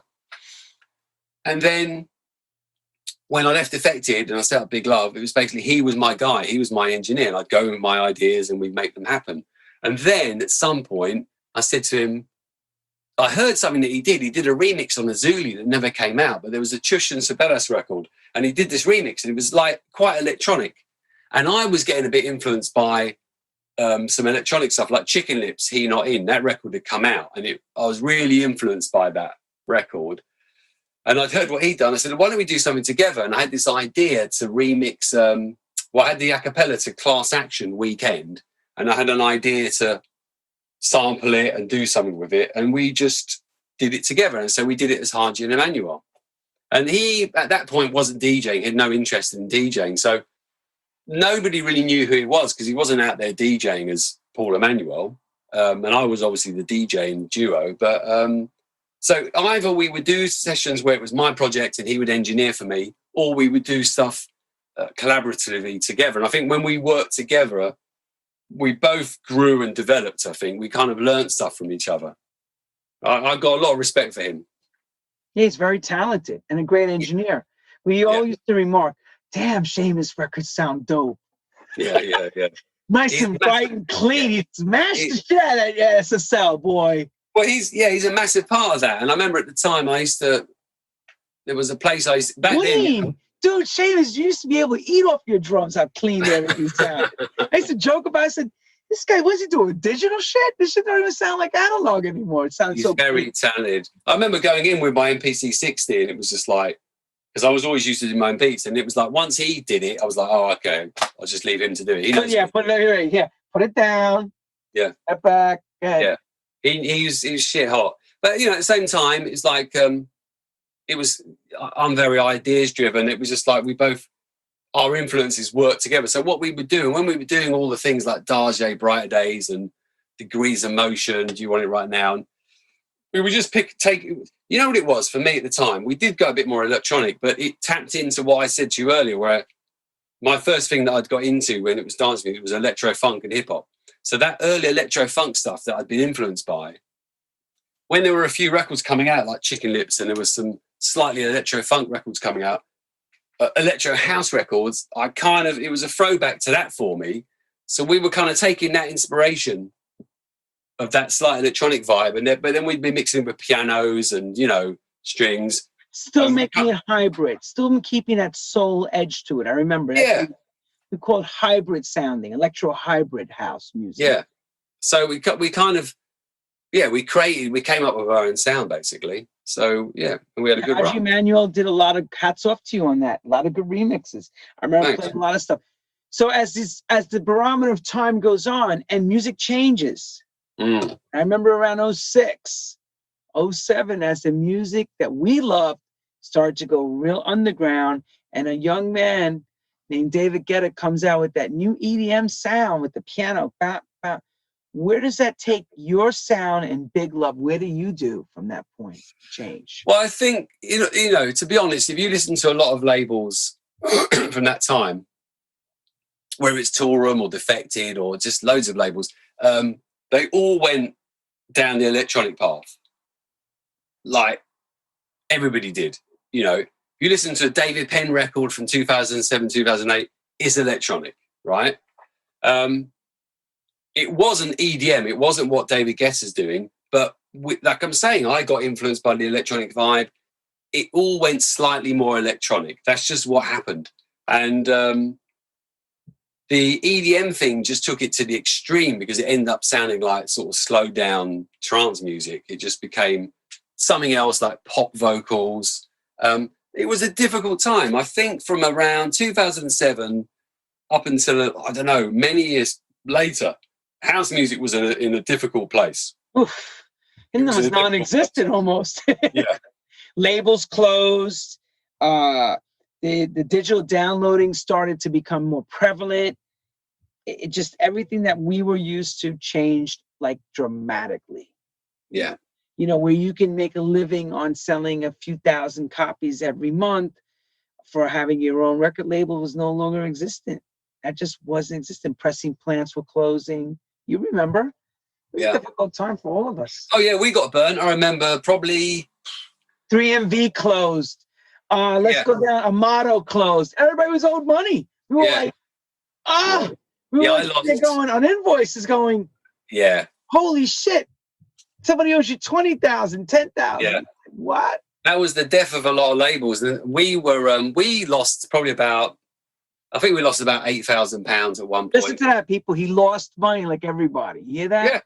It's real. It's all being real. True house stories. And that was just because what we used to do was we used to manufacture records, but we weren't with one distribution company. We would manufacture the record and then we would give it to different distributors, but just one of them went down and owed us like £8,000, which we just had to ride. But back then, I remember in those times, like 2004, 2005, and we'd go to Miami because that was the place that, the Winter Music Conference in Miami was going off. And I can remember we probably just got a £20,000 check from Ministry of Sound. And that was just for the last 6 months of compilation usage, you know? So there was money to be had. Happy days are here. Happy days. They were really happy days. And then it just sort of, the music scene changed. You know, there's illegal downloads, people are file sharing, the club scene had changed. I'll tell you what, I'll be honest with you, there was a point when the word house was a dirty word. Exactly. That word was not being used. It was curse word, like saying when disco died. You like disco? Get out of here, kid. Yeah. It was a dirty word. People were not, I mean, you hear the word house music now being used a lot on a lot of platforms. There was a time it was not being used. Oh, it was it was a curse word. It was like, your house music? Well, get out of here. Yeah. So, you know, I'm just being honest. You know, you know, I love what I do, but when it's your livelihood, this is your business, you do have to adapt to the marketplace. Doesn't mean I was going to start putting out trance records or whatever, but you do slightly adapt. So I was always like doing stuff on Big Love that was moving a bit more electronic, but then I also had Soul Love, so I could still make records that were a bit more soulful and do those on Soul Love. I still had that outlet. And when it came to doing remixes, yeah, I mean, I did a lot of remixes, you know, for big artists, whether it was Rihanna or Moby or Calvin Harris, you know, and that's hard to turn down. It's you know, it's nice to have those calls and people are paying you good money, and then at some point checks coming in. Yeah, checks coming in. You know, you got kids at school and the mortgage, and at some point you start thinking, right, is this what I intended to do? Am I really enjoying this? Your life's changed, you know, you've got responsibilities. And when I started out, I was making music for fun. And then it's like, oh, this is my living. And you're getting older and it starts to get more serious, you know? Yep. So, wait, were you asking questions to yourself? Did I make a mistake? Yeah, there's definitely times I think, oh, I did, you know, because I might have done, you know, I did some, you know, I had some records that went in the pop charts, you know, where it was the Booty Love Boogie Tonight record, you know, #2 in the UK pop charts. I never thought I would do that. It was in the top 10 for 6 weeks. You know, I did the Last Night DJ Saved My Life. That was obviously very electronic. Was in the top 15. And that, you know, a lot of people know me for that record who never knew me before because they don't know my backstory, because you've gone on what happens is you go on a more commercial level and they only know you for that record. Right. So when you would have done probably Powerhouse, it's like, oh, again, you know, you did that under a moniker. Yeah, they didn't know anything about me before that. No. The industry did, but not the general public. No. But you did the same thing. You could have done that as Lenny Fontana, but you did it as Powerhouse. Well, because the technicality was, if I wanted to do Lenny Fontana, Strictly Rhythm be owning my name, and I couldn't use it today. BMG would own my name. Oh, right, okay. Because in those days, you had to sign the name over to exclusive. Yeah, that's a good point. And I was not going to do that. So I would do an inducement letter which stated that you can own the Powerhouse name, and I could still go and do other things. Otherwise, I'd be dead right now. Yeah, because you did the other record, didn't you? The Chocolate Sensation. Chocolate Sensation. Was that what name was that under? That was under Lenny Fontana, but I did that directly with FFRR. Yeah. So I was able to do that for an X amount of time deal, and it still allowed me to go ahead and do it.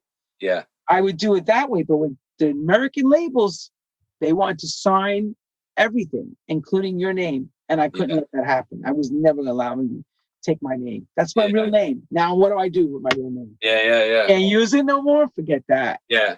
So I guess to even say now, even looking forward, I wish my name was like that instead of Powerhouse, because that would be the moniker. But in hindsight, thank God I didn't sign away, because I'd be going, now I can't do anything under my name. Yeah. Today. And so I'd probably, I don't know, maybe I don't know. Sometimes I think I could have done the more commercial stuff under a different moniker, because people would still know it's me. I don't know, because once you do something under your name, that's what people know you for. So a lot of people will know me from, you know, Boogie Tonight, Booty Love, and Last Night DJ. They don't know any of the other stuff. And then people who know me from before that will think, oh, hold on, he's really changed his sound. And it's just kind of what was going on at the time, and I was being influenced by stuff. And there was stuff that was exciting me, that was influencing me, I suppose. And then I think at some point, years ago, I think about 6 years ago, it just got to a point where I was like, right, I just stopped doing all the remixes because I was still, even like up to about 5 years ago, I was still getting remixes from major labels, whether it's Labyrinth or Ed Sheeran and all these big artists, and really good money. But it just got to a point where I thought it isn't what I want to do anymore, and I kind of went back to basics with Big Love and Soul Love, and went back to making the records that I started making out originally, which were all very much based on funk and soul and disco. So going back to the roots, I just wanted to make stuff that I was happy making again, you know? And that makes sense because you're still an artist. After all said and done, you're still artistic. Yeah. So, now, you know, on I'm the being road, honest. on Seamus's road in the car, because I'm sitting next to him. So we're driving along, and here we come into 2006, 2010, 2012. Things are starting to come back a little bit. Yeah. Starting to make a change again.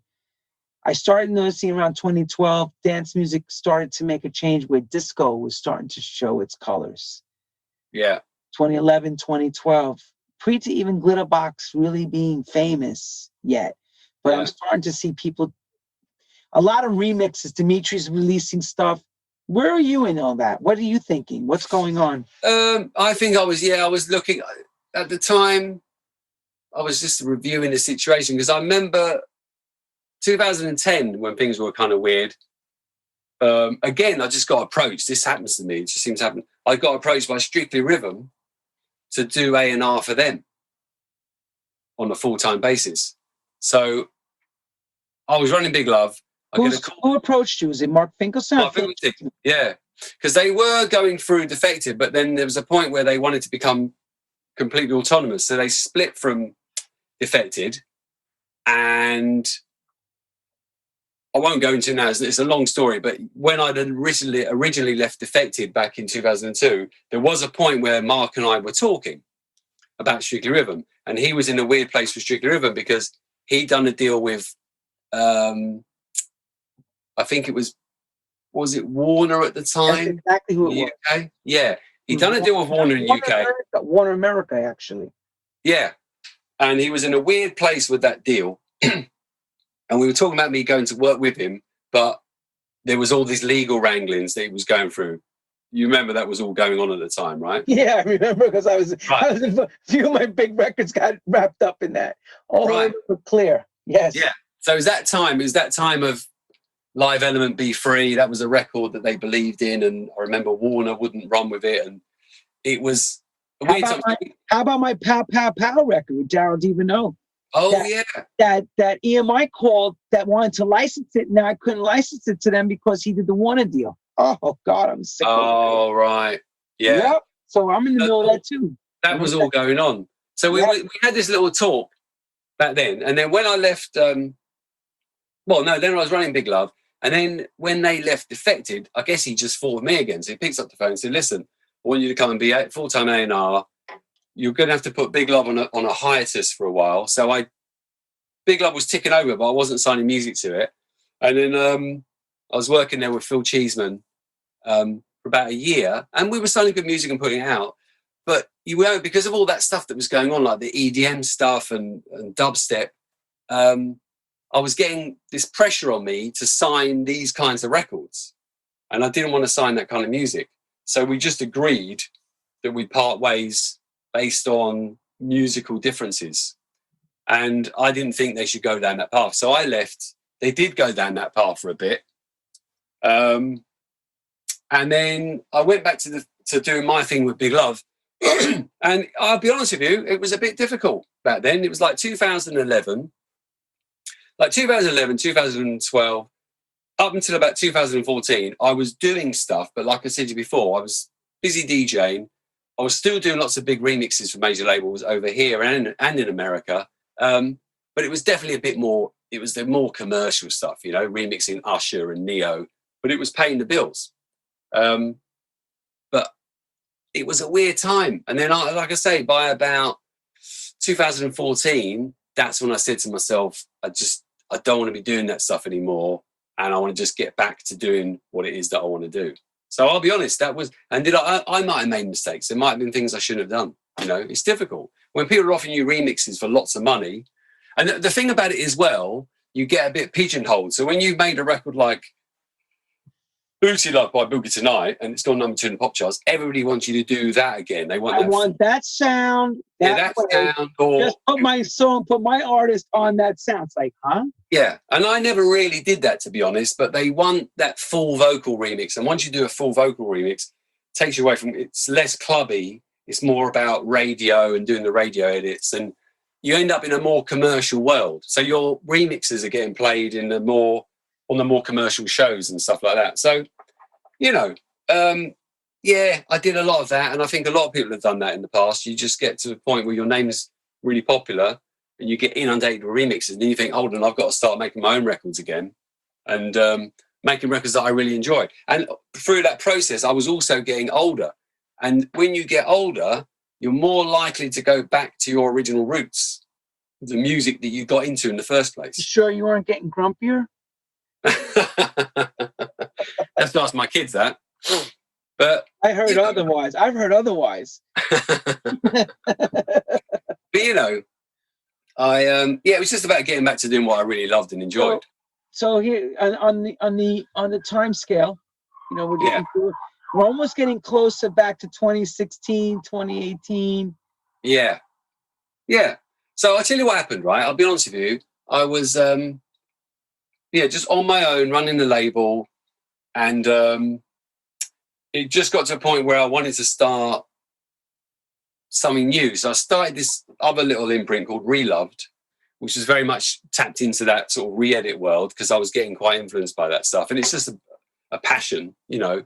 And then I just thought, right, for me to get my mojo back, I started, you know, commissioning remixes on basically records I'd made years ago. So things like Haji and Emmanuel Weekend, I gave to David Penn to remix.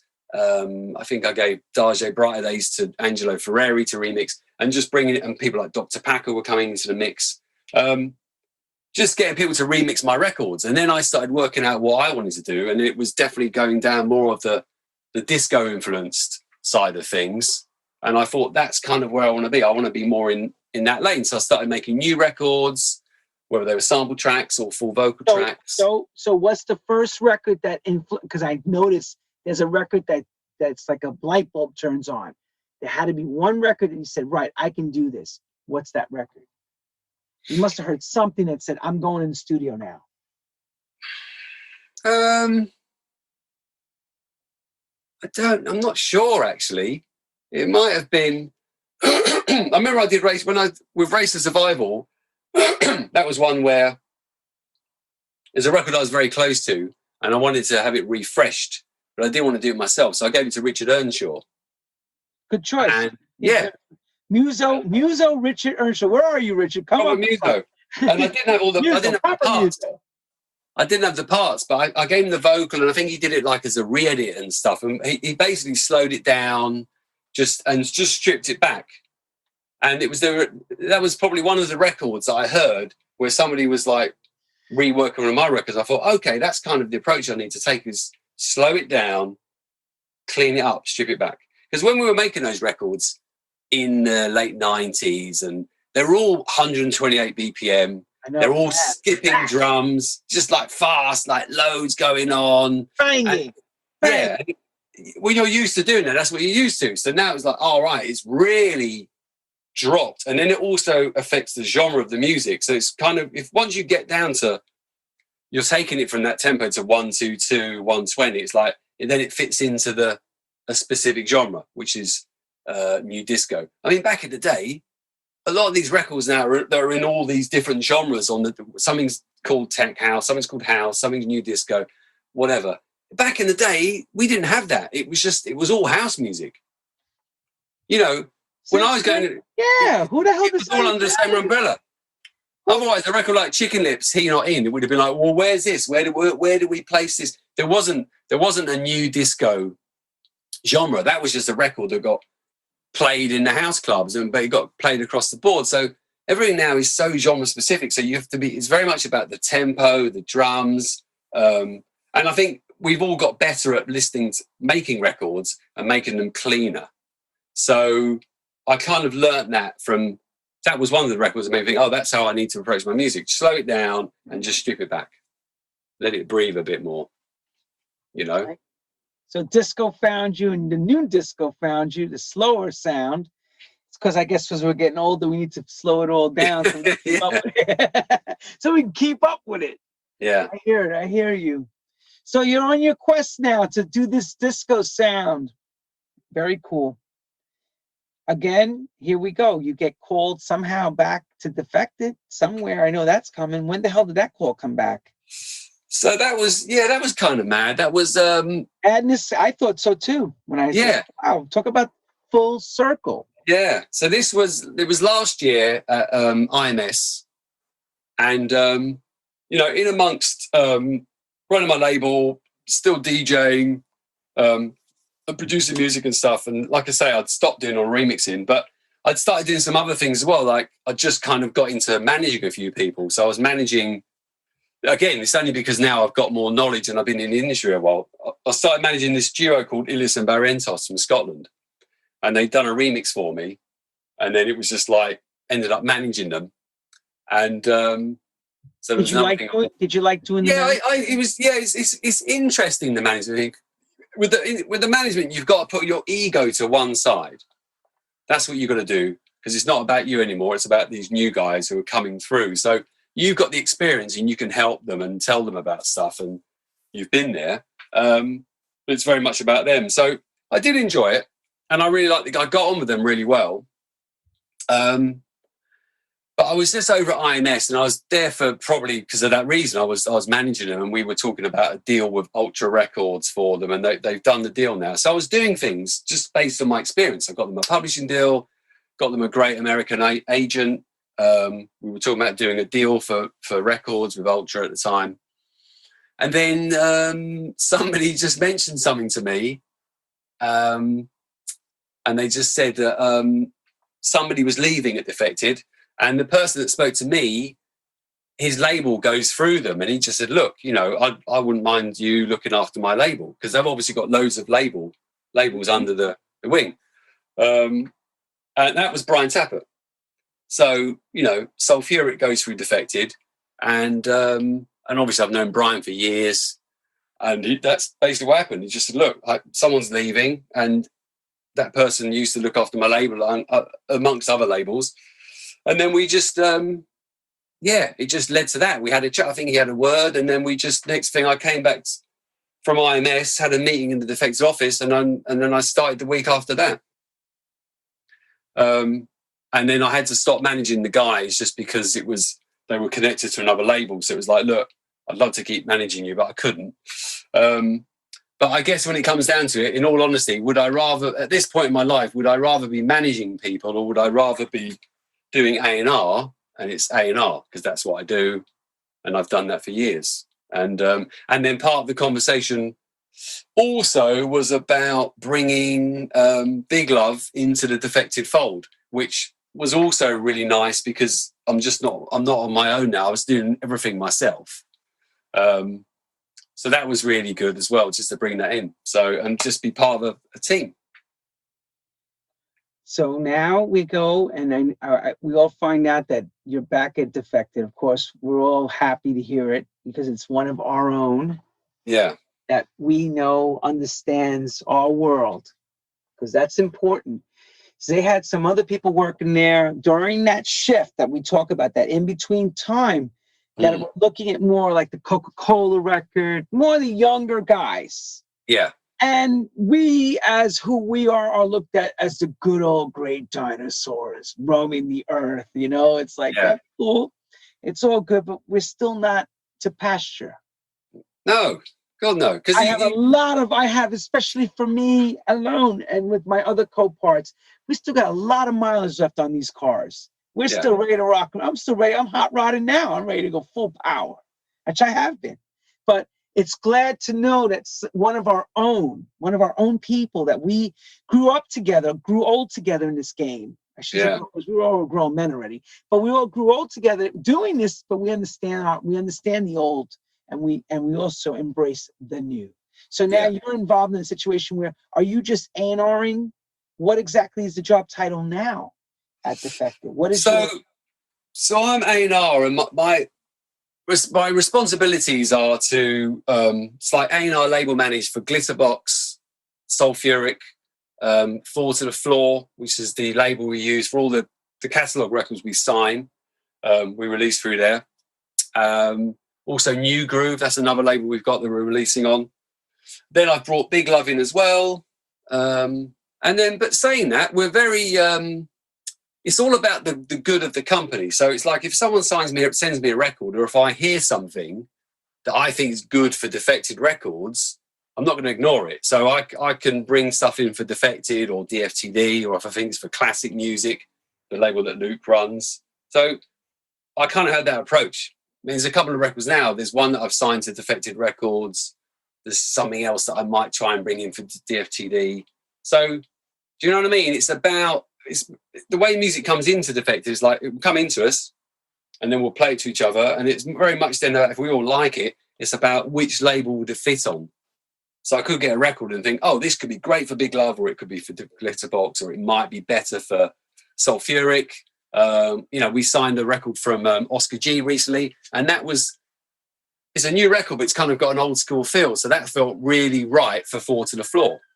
And we signed a record from Joe Von, which just sounded like it would work on New Groove, and we've got all the, I love New Groove and that whole label, and we've got the whole catalogue. We've not released anything new on that label, but this record by Joe Von, it's a 2-track EP. It just sounds perfect for New Groove, At the same time, we had another record we signed from Oscar G that was on DFTD or the Defected Records. So it's just about where it fits within the label group, So in the final decision making, so people that understand this have never been able to get access to hearing you speak, or someone from Defected. Yeah. When the record comes to pecking order, when a record comes to you, are you the final go-to to making that deal happen, or does it still has to be captained by the Simon Dunmore in the end? Oh, I mean, look, ultimately, how's that work for people? Simon's at the top of this food chain. So yeah, I mean, ultimately, if he's not into the record, it's not going to get signed. No matter how much you love it. No, I think ultimately it's down to him. Unless it's like we can really prove that we should sign this record. But the one thing about Simon is he does know what he's talking about. That's the thing. I think that's why he's so good at what he does. He's got a really good nose, and he can also see where the music scene is, or where it's going, or what's happening, and try not to have too much of a knee-jerk reaction to what's going on in the marketplace, And there's not many people like that. There's been times when I've had my doubts. I kind of thought, God, where's house music going because of what's going on with EDM? But I think with him, it's very much about, he's always believed in songs, and great songs will stand the test of time. So that's always the thing, isn't it? We always focus on vocal records. We'll put out some tech house tracks or some tracky bits, but it's very vocal driven. So yeah, look, ultimately, he's got to be into the record. I mean, sometimes there might be things that I want to sign. Obviously, for me, the labels that I'm supposed to go out and kill for is Big Love, it's Sulfuric, it's Glitterbox, and the other labels. So I'll be really fighting the corner. But like I said, ultimately, and I might have a bit more sway with some of those labels, but ultimately, it's his call. It's his company. On another note, as an artist now, Seamus Haji, the artist, how important is social media to your day-to-day? For people to understand what that's super important, yeah. Look, for my job, what's involved in your day-to-day with that? What do you do? It's you're just checking all the time, because it's good from an A&R point of view, because people are trying to message me to send me music in lots of different ways, whether it's Facebook or on Twitter or on Instagram, or is there any more? That's it, really. Facebook, Twitter, Instagram. Do you make little videos for TikTok? I'm not on TikTok. Me neither. No. But and it's also I follow people because I'm interested in what some of these new up and coming people are doing. So it's a good way to keep informed. But yeah, it's really important. Then obviously promoting music on my label or the in-house labels is super important. So let me delve a little deeper now. So if you were the major label, like I know a lot of the major labels are looking at more statistics artistically from statistic as far as the Facebook, not your personal page, more your artist page, Instagram followers. Is that really more important to you to signing a record, or is it based the music more important for you? Which one is it? So I'll be honest with you, right? If you had the choice, you have been honest. I love it. If you have the choice of two records, very similar in what they do, and what you think you're going to sell, and all the rest of it. And let's say they're two sort of new artists. They're cool records. They're not going to be, hitting the charts that big, but they're cool records. But if one's got some action on social media and one hasn't, you'll go with the one who's got the action on social media. Just because there's a story, there's something to talk about. It might be their image. It might be the fact that they are DJing and they're recording it, or they're promoting their own club nights, or they just got something. They've got something going on to add to the story. Whereas if it's like a completely new name, this is the thing, is the difference. Big Bang Theory, when I did God's Child as BBT, nobody knew who that was. It didn't matter. It was just a good record and people latched onto it. But that was because the way music industry was and the way it was when you came to promote music. But now with online, you've got to be online. So your presence must be there. You must have a good, strong presence. So when someone fresh is coming to you and they're presenting you a hot record, you want to make sure that they have all the social media statistics in the right places, correct? All the boxes. Yeah. Well, look, I'm just saying they don't have to, right? If it's like an amazing record, if it's hands down an amazing record, like I'm pretty sure when, I don't know, Fela Legrand did Put Your Hands Up for Detroit. I mean, I'd never heard of him. He might have been. Neither did I. I never heard of either. He's a DJ in the Netherlands, right? So he might have had a bit of name over there, but none of us had heard of him. When that record was signed, that was like, you could just hear that was going to be a big record, and it was signed. So, but that was a transition where, say, you put a record on a Ministry of Sound, had the power to push the record all the way without an artistic. Oh yeah. But before that, it had been signed by an independent label. Mark Brown, he signed it for CR2. That's right. By an unknown name, and then did the deal with Ministry. But I'm just saying that now, if we got a record, it was amazing by an unknown person, we'd sign it. But it's just, if it's a record that's good record, it's not going to smash it, but it's decent. But it's just if you've got the choice between two records, because you can't sign every record. Sometimes you've got to go, look, we've got enough records lined up. We're not going to sign another record to that imprint unless it's really killer. So that's the thing. If it's okay, it could just be timing. Do you know what I mean? It's just when you approach a label, it's like, depends how much they've got on the schedule. Depends if they put out quite a few records already that sounded like that didn't perform that well, if the music scene's changing. So I'm just saying that I think if you're making music, it does help if you've got some online activity. That's what I'd say. Good. No, because it's the truth, because you're in a very important job, dude. I don't give a shit what you tell me. You're in a very important job. You got to produce hit records from time to time. It's just the way we roll. Same with me. I got to come up with records that make sense to keep this machine going. Otherwise, it's somewhat of commerciality. A lot of people don't understand that are from our era or older than us. They don't really understand how important that social media is. They think, yes, it's still stuck on the old setup that you make a great record, that's just enough. Yes, at one time it was, and now it's not enough anymore.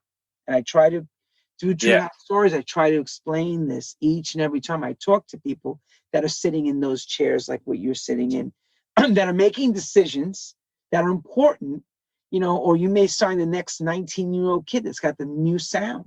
You don't know. One thing, Lenny, I need to run to the men's room very quickly. Run, I'll talk to the people.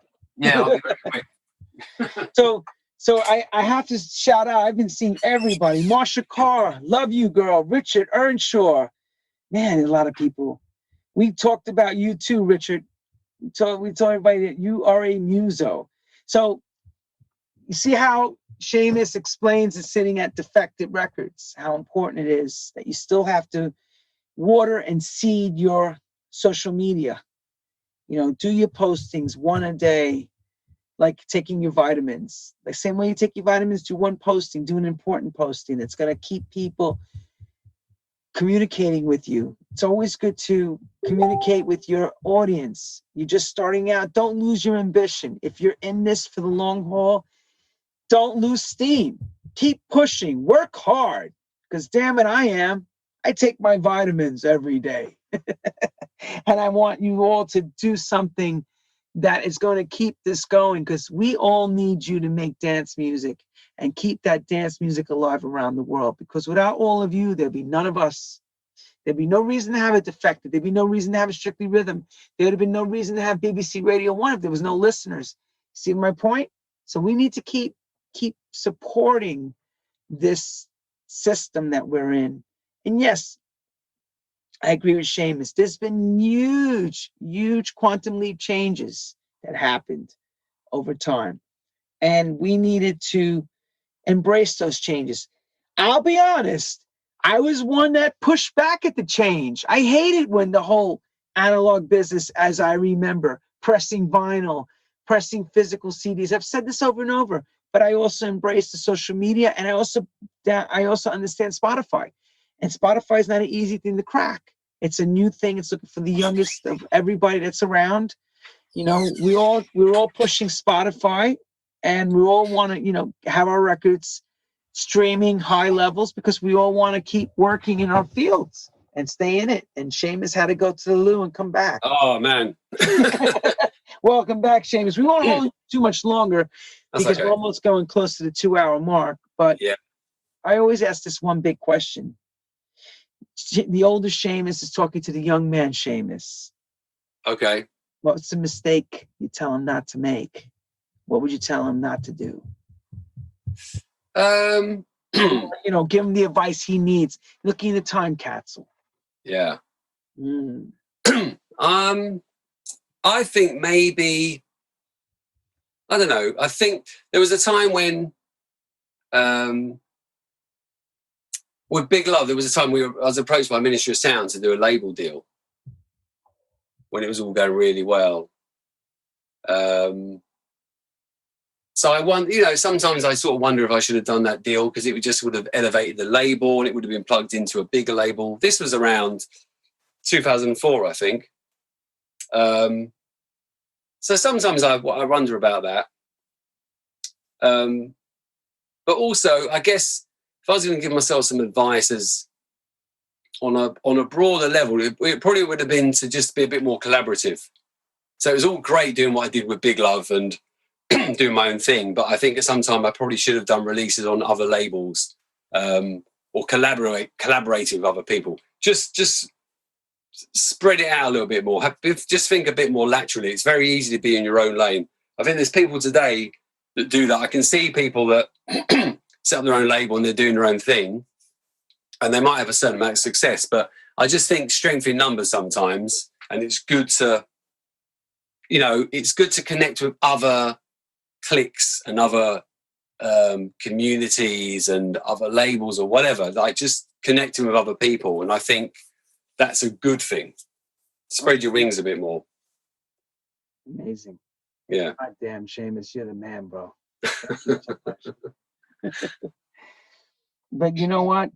Here's the last, most and final question. You know, we know everything's on pause right now. So what is the plans when this thing turns around and we're allowed to come out and play? What is the plan of action that you're going to be doing as far as gigging, as far as the record label? What's coming up in front? I know we're all dreaming. Share a little bit of that. But where are we going? So, I mean, look, talking from a personal point of view, you know, it's like, I mean, actually, I did get an email yesterday with a beef. You know, I got some dates for a beefer next year, and we're doing Four to the Floor in room 2 at Eden on Friday. So Defected is in the main room, and then we've got Four to the Floor in the second room, which is obviously a bit more old school classic house, I guess. And that should have all been running this summer. So that's the first time I've actually had some dates come through, which is good. It's something to look forward to. And we've got Defected Croatia as well. But in amongst that, you know, on a personal level, I want to be making records again. I've just been stuck in this room for months. I couldn't get in the studio with vocalists. It's been really difficult. One of the tracks I was working on, I've had to get the vocalists to record the vocals in their own studio and send it to me, which I don't really like doing. I like to be in the studio with the singer, right? But I just need to make music now and get stuff out. And also when I make records, especially the records I'm making, I did one on Big Love recently called A Better Place with Kathy Brown, you know, and making those records isn't cheap, you know, because I've got the vocalists to look after. I've got live musicians like brass, guitar, whatever, strings, all that stuff. So it costs money to make those records. And I've got records now that, you know, could be for Glitterbox, it could be for Big Love. But it all takes investment. And it's that time and investment where normally you'd get to go and do you get the gigs and you get the benefit of running off the back of that. But now it's more like making those records, but not even get to play them in the clubs. And I don't know when I'll be sort of DJing off the back of those records, but I think it's important if you make music to keep putting music out there. Obviously, it's good to keep your profile up, but I think if you make music, that's what you do because you want to make music. And I'm got some other tracks, some other records I'm working on where hopefully I think Mike Dunn's going to work on one of them. So I'm just getting really busy now, for me personally, to make more music and invest in those records. So not just like throwaway records, just records that should stand the test of the time, you know, really good songs, really good music, working with creative, talented people, which is what I've always done, you know. And I think come next year, I mean, what we're doing as a label is that we can't really put out those records that we used to call them weekend records. Those records that we used to go in a record shop, you know, they'd sell in the record shop for 1 or 2 weekends because they were just club tracks. And we can't, as a company, really be throwing out loads of tracks like that because there are no clubs open. That's the problem. There's no club scene.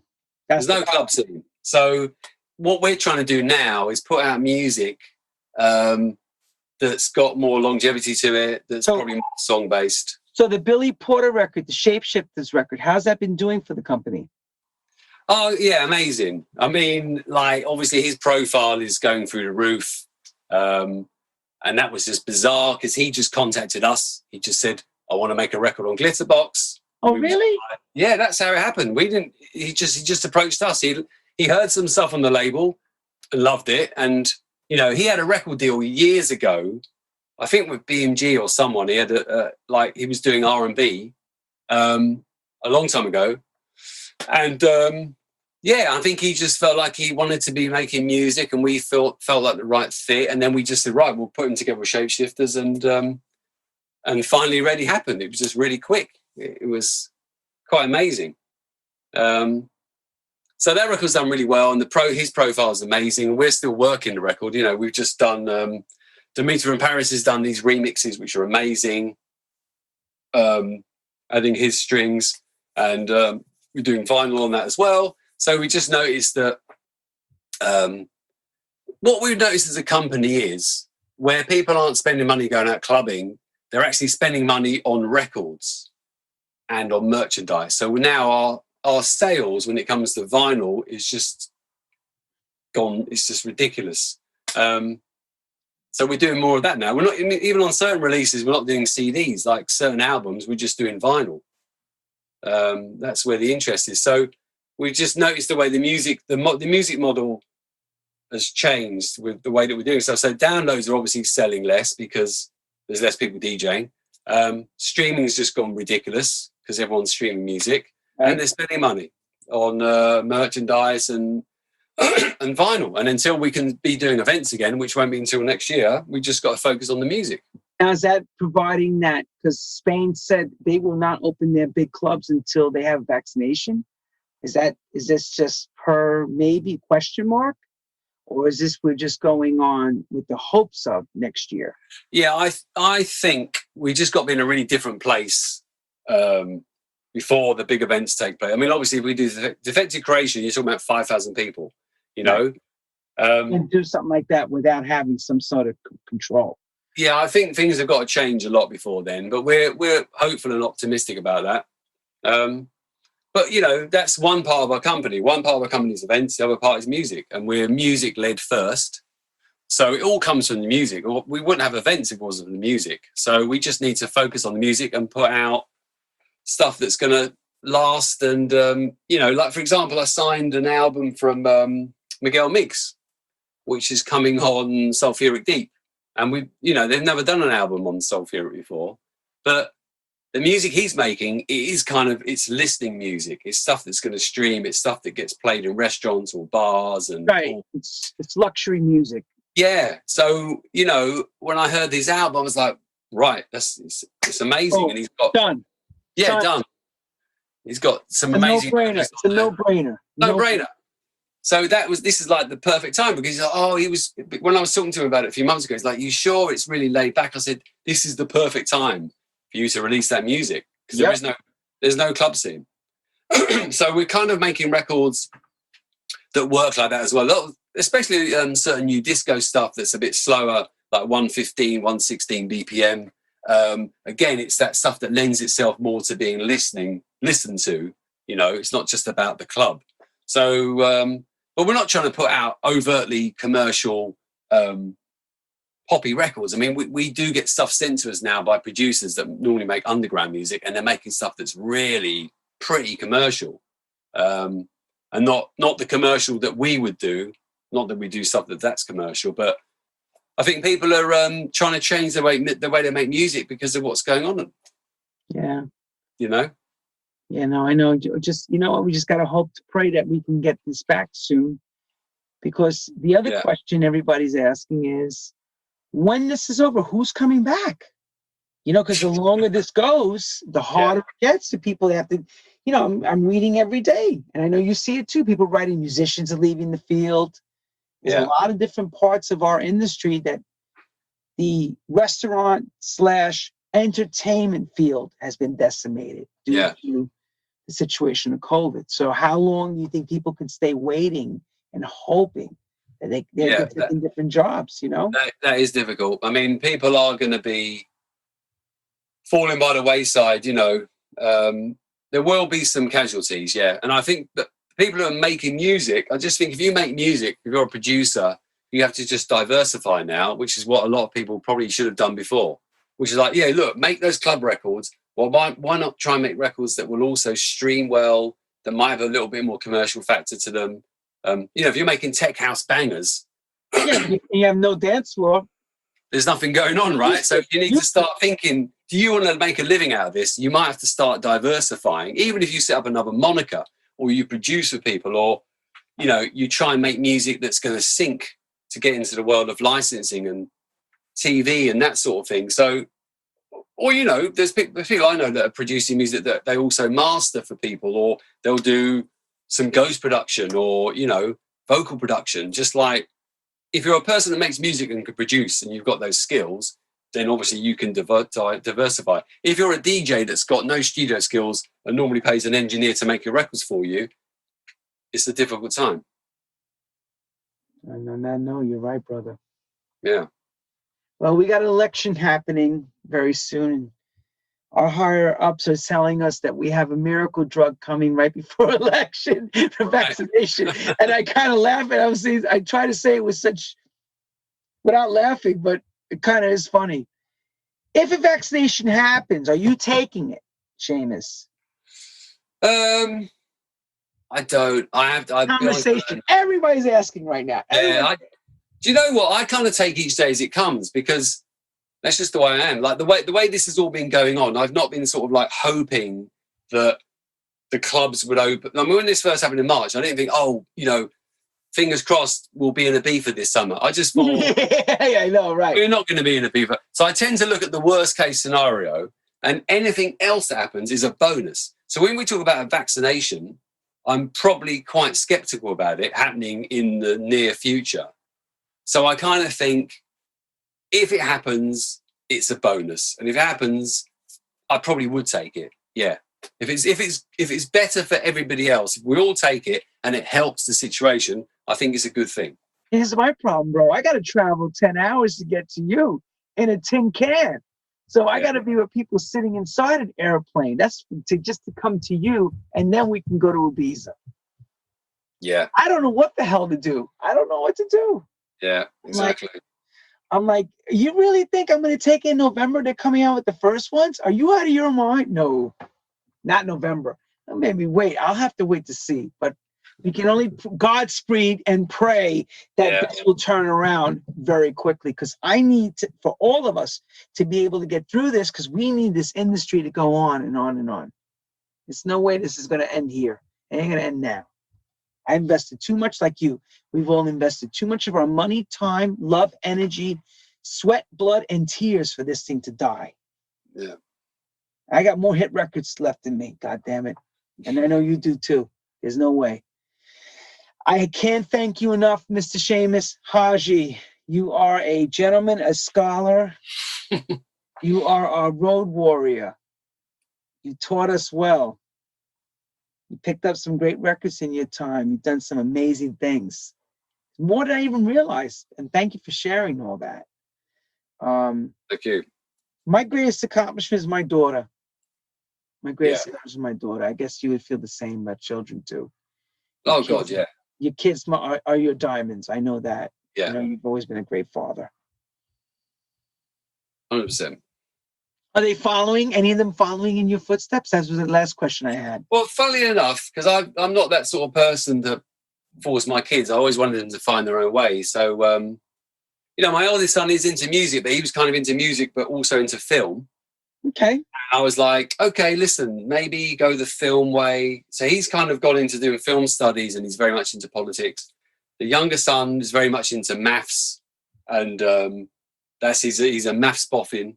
But my daughter, the oldest one, who's 28, I used to say to her years ago, like, listen, you know, if you want to get into the music industry, I'm sure I could maybe introduce you to some people. Her mother's a DJ. Her father's a DJ. I know Marsha. Come on. Yeah. So she was like, no, you know, I'm just doing my thing. And it was last year. She said to me, oh, Dad, you know, I want to get into the music industry. And that was because she just organically had got into reviewing albums and music. So she's very much into like rap, UK hip hop, grime, and all that stuff. And she just started doing these review programs on her own or with other people, and she went on different channels on YouTube. So she's really into it. And I said, okay, go for it. And then she plugged away to try and get a job, and now she's marketing assistant at Warner Records in the UK. Yeah. So I'm super proud of her, because she took her a long time to get that job, and she just got an award from the official charts in the UK for a #1 album for marketing. There's an artist called Nines, and he's got the #1 album. What's the #1 album now? How many units or how many streams is it? I can't remember how many units, but the award she got, it's not like, I mean, I've got discs on my wall here, which we'll all have from sales, but this isn't sales based. This award she's got is the fact that it's just based on the fact that the album went to #1. I'm not sure on the figures. I'd have to research that. Okay. I'm super proud of her. But you know, with all my kids, I want them to be happy and follow their own path. You know, but it's just coincidental that she's finally got into that, and she's at a good place. Music moguls, we all create. Look at this. It's gonna keep on going and keep on. You're Seamus's daughter. Oh wow. Yeah, she does look like me. I mean, I saw Simon's kid, Lewis. I was like, look at this. I remember when these kids, when his wife was pregnant. It's like, wow. Yeah. They're growing up. They're serving me a beer. Like, holy smoke. I'm like, wow. When I went to, hung out with everybody, I'm like, man, as time went by. I know. Damn, time. And that's the thing. It just doesn't stop. No. It just doesn't stop. But anything else you want to shout out before I say ta-ta for now? Because you covered a lot. You covered we've covered a lot, man. No, all I'll end up is I'll just start promoting records. Turn the camera to the discs. Let people see the discs. Oh, right. Yeah. Show everyone. Well, that's some of them. That's the records. But what about the sales awards, the gold sales? And they're up here. Show everybody. They're up. Can you see them? There's some of them. Have There's a some look of at them. them. soak it up, mate. Soak it up. Yeah. I mean, there's sort of like Roger Sanchez that went to #1, and there's Another Chance, right? Another Chance record. Yeah, because we all worked on that record at the time. That was our first #1 at Defected. Yeah. So, few discs on the wall. That's the wall of ego. Blood, ego. The wall of ego. It's brawn. It's strength. People are sending you hearts like crazy. I'm watching the hearts come up. Oh, that's good. So next week we got Mark Lower from France. Mark Lower. He's a nice chap. Yes, we got Mark Lower from France. Yeah. We got some amazing, amazing talent coming on every Wednesday. Same place, for damn sake. It's at 7 o'clock. I tell you all week, I am monotonous with this. I tell you all week, 7 o'clock, tune in. Don't come at 8. You lose an hour, and you got to come back and rerun the show. People coming in late. Oh, I missed half of it. Shame on you. Seamus was important. Should have been there at 7 o'clock. But again, Mark Lowe, I want to thank Seamus Haji. Good luck to him and his children. I'm glad to hear his daughter is marketing executive at Warner's. That's an amazing title to have, and Lord knows where that's going to go. You don't know. She could be someday chairman of the board. You never know. And our friends have gone from the record shop to become the MDs of some of these labels, as we all know. Yeah. Crazy. It's crazy, but okay, Mr. Seamus Haji, have a great night, and thank you again. And please keep us in the loop of all the new productions and remixes you're doing, because right here, I'm playing all over the radio, still rocking shows, simulcasting, and making sure I'm still playing. The first most important job that I do is promote good music. All right, I will send you some music. Thank you, Seamus. All and right. I'm going to ask you for Miguel Miggs, because we want to get Miguel Miggs on here too. So I'm going to ask you for that. I'll have Karen ask you for that. Okay. He's a lovely chap. Yeah, man. Yes, I would love to get him on. Thank you again. Have a great night, everyone. Thank you for tuning in. We'll see you all next week for Mark Lower. Take care. Good night.